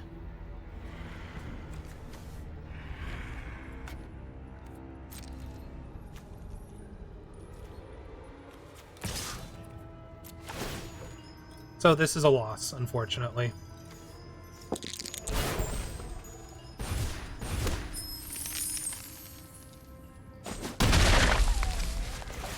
Well, it was a good run, and I learned quite a bit about the new cards. So, and yes, once Alex helped me polish it a bit, it definitely ended up as a clever deck. It just, unfortunately, we got hosed this round, thanks to all this mana coming out. Next time, I'm going to have to draw more critters from the draft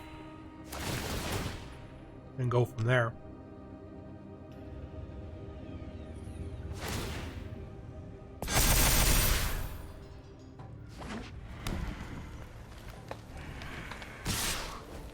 So even though they've been impatient, we're going to give them a good game because we are nice people.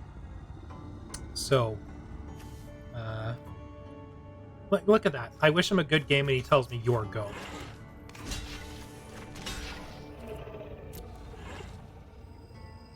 That is... Ugh.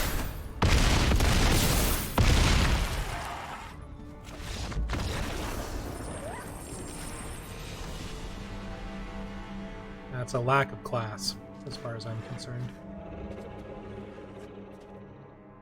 Alright, well, we won 1 and lost 3, so our ratio is not that great, but we did, by entering the tournament, we qualified for 50 gems in 1 pack, but because we won 1 game, that bumped us up to 100 gems and 1 pack. So, let's claim our prizes.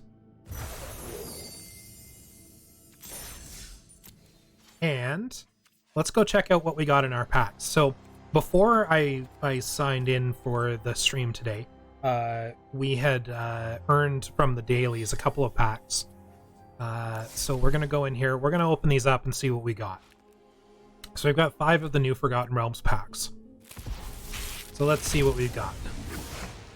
In our common, we've got the Ranger's Longbow. Okay. The Faraday's Fireball. It deals 5 damage to a target creature or planeswalker, and you roll a d20. At 1 to 9, it deals 2 damage to each player. Or 10 to 20, it deals 2 damage to each opponent. And yes, Fireball, but not quite the one we were hoping for. So, we got the Unexpected Windfall. Yeah, this is a perfect D&D Fireball.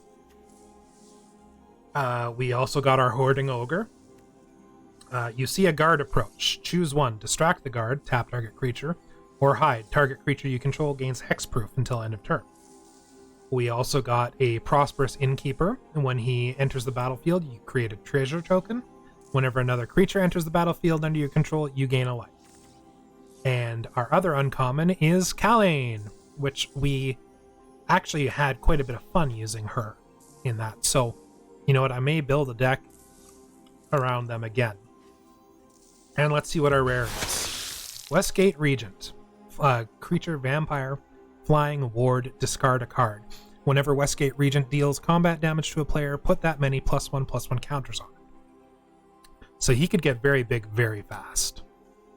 Because he just keeps doubling as he goes. Yeah, Ward is a great ability. Basically, whenever it becomes a target of a spell or ability that an opponent controls, not you, but the opponent, it gets automatically countered unless they play the cost. Every creature has a different ward cost, or a specific ward cost. Some are discard a card, some are pay 2 extra mana, some are sacrifice life. So they can be really hard to get rid of very quickly. So, let's see what we got in our second pack. We got a Zombie Ogre. At the beginning of your end step, if a creature died this turn, venture into the dungeon. So that's not a bad idea.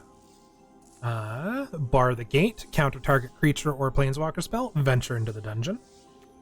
So dungeons are kind of a big thing in this new set. We got Djinni Windseeker. Flying.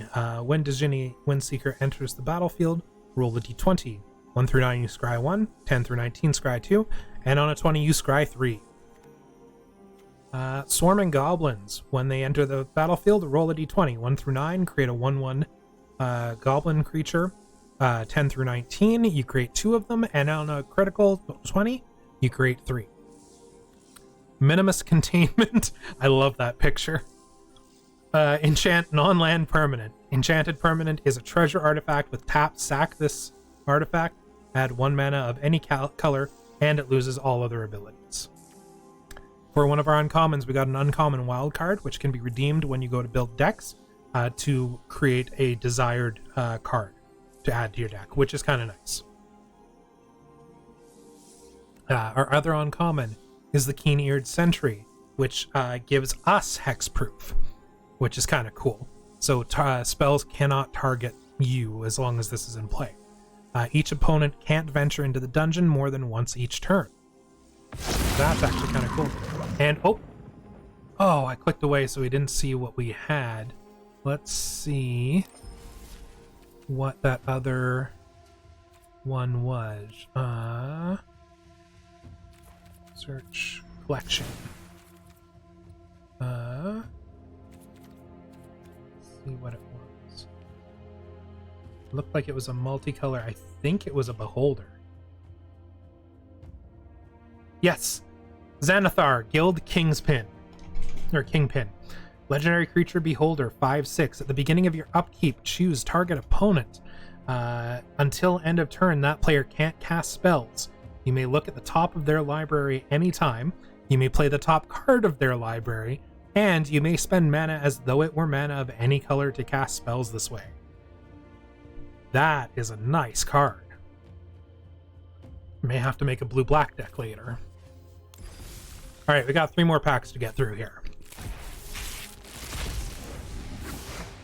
We have got our good old Earth Cult Elemental.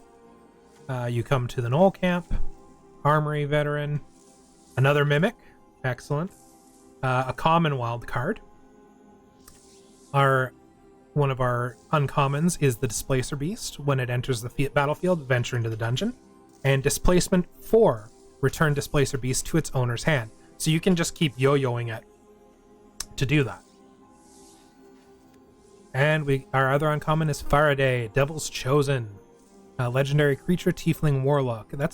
I don't generally see legendary creatures that aren't rare. Dark One's Own Luck. Whenever you roll 1 or more dice, Faraday, Devil's Chosen gains flying and menace until end of turn. If any of those results was 10 or higher, you draw a card. That's actually kind of nice. Yeah, this set has added more non-rare legends. Yeah, it looks like it. So let's see what this other one. Sphere of Annihilation. X and 1 black. Sphere of Annihilation enters the battlefield with X void counters on it. At the beginning of your upkeep, exile Sphere of Annihilation. All creatures and planeswalkers with mana value less than or equal to the number of void counters on it, and all creatures and planeswalker cards in graveyards with mana less or than or equal to the number of void counters on it. Oh my god. That one. Whew. That one will clear everything. Literally. The only thing it won't touch is your hand and the library. Alright, 2 more packs.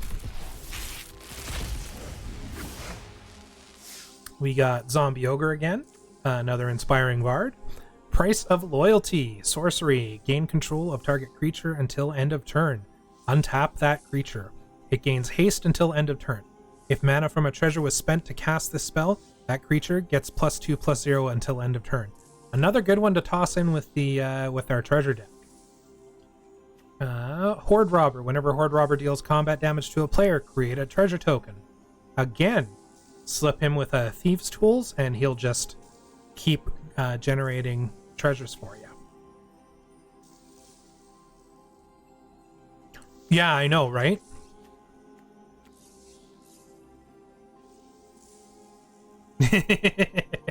A Horde Robber. Alright, and we had a Deadly Dispute again, Displacer Beast, and our other uncommon was Gretchen Titchwillow, which is, and I almost said something terrible there. Right.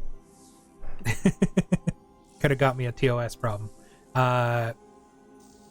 2 blank, 1 green, 1 blue. Draw a card. You may put a land card from your hand onto the battlefield. So having her would allow you to place 2 mana per turn, or 2 land per turn. Our rare Bard class again. Which, unless we have the legendaries, unless we're playing those, not as good. But as Alex said, I think they added a bunch more legendaries to this set. Alright, last pack. Let's see if we get any of the notable ones. We got Arcane Investigator, Search the Room, 6 mana, roll a d20, 1 through 9, draw a card. 10 through 20, look at the top 3 cards of your library, put one of them into your hand and the rest on the bottom of your library in any order. So he basically does a Scry 3, more or less. Veteran Dungeoneer, when a Veteran Dungeoneer enters the battlefield, venture into the dungeon.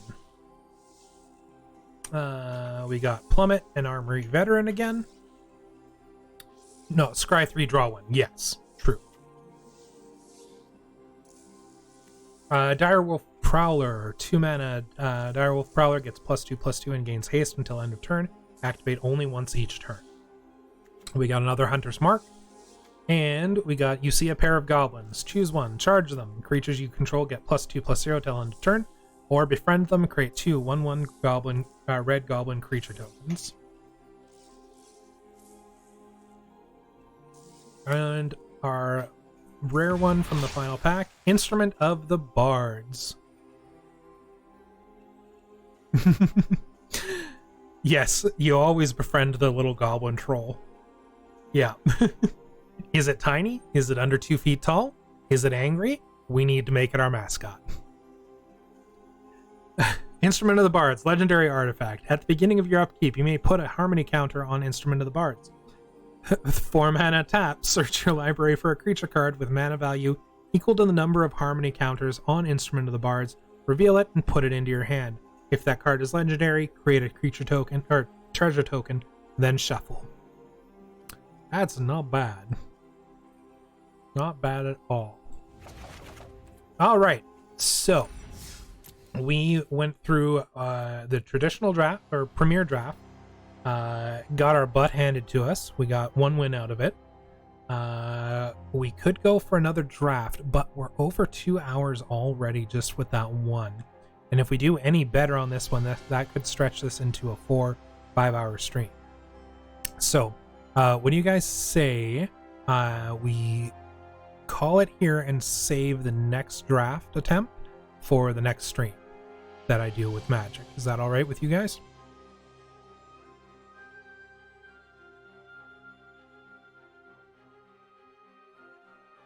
I'll do my best to build up some more currency between, and we'll go from there. I'm not sure if I'll make this a regular Friday thing, or if I may intersperse it during the week. Yes, I am going to hydrate as soon as this is done. Thank you for the reminder.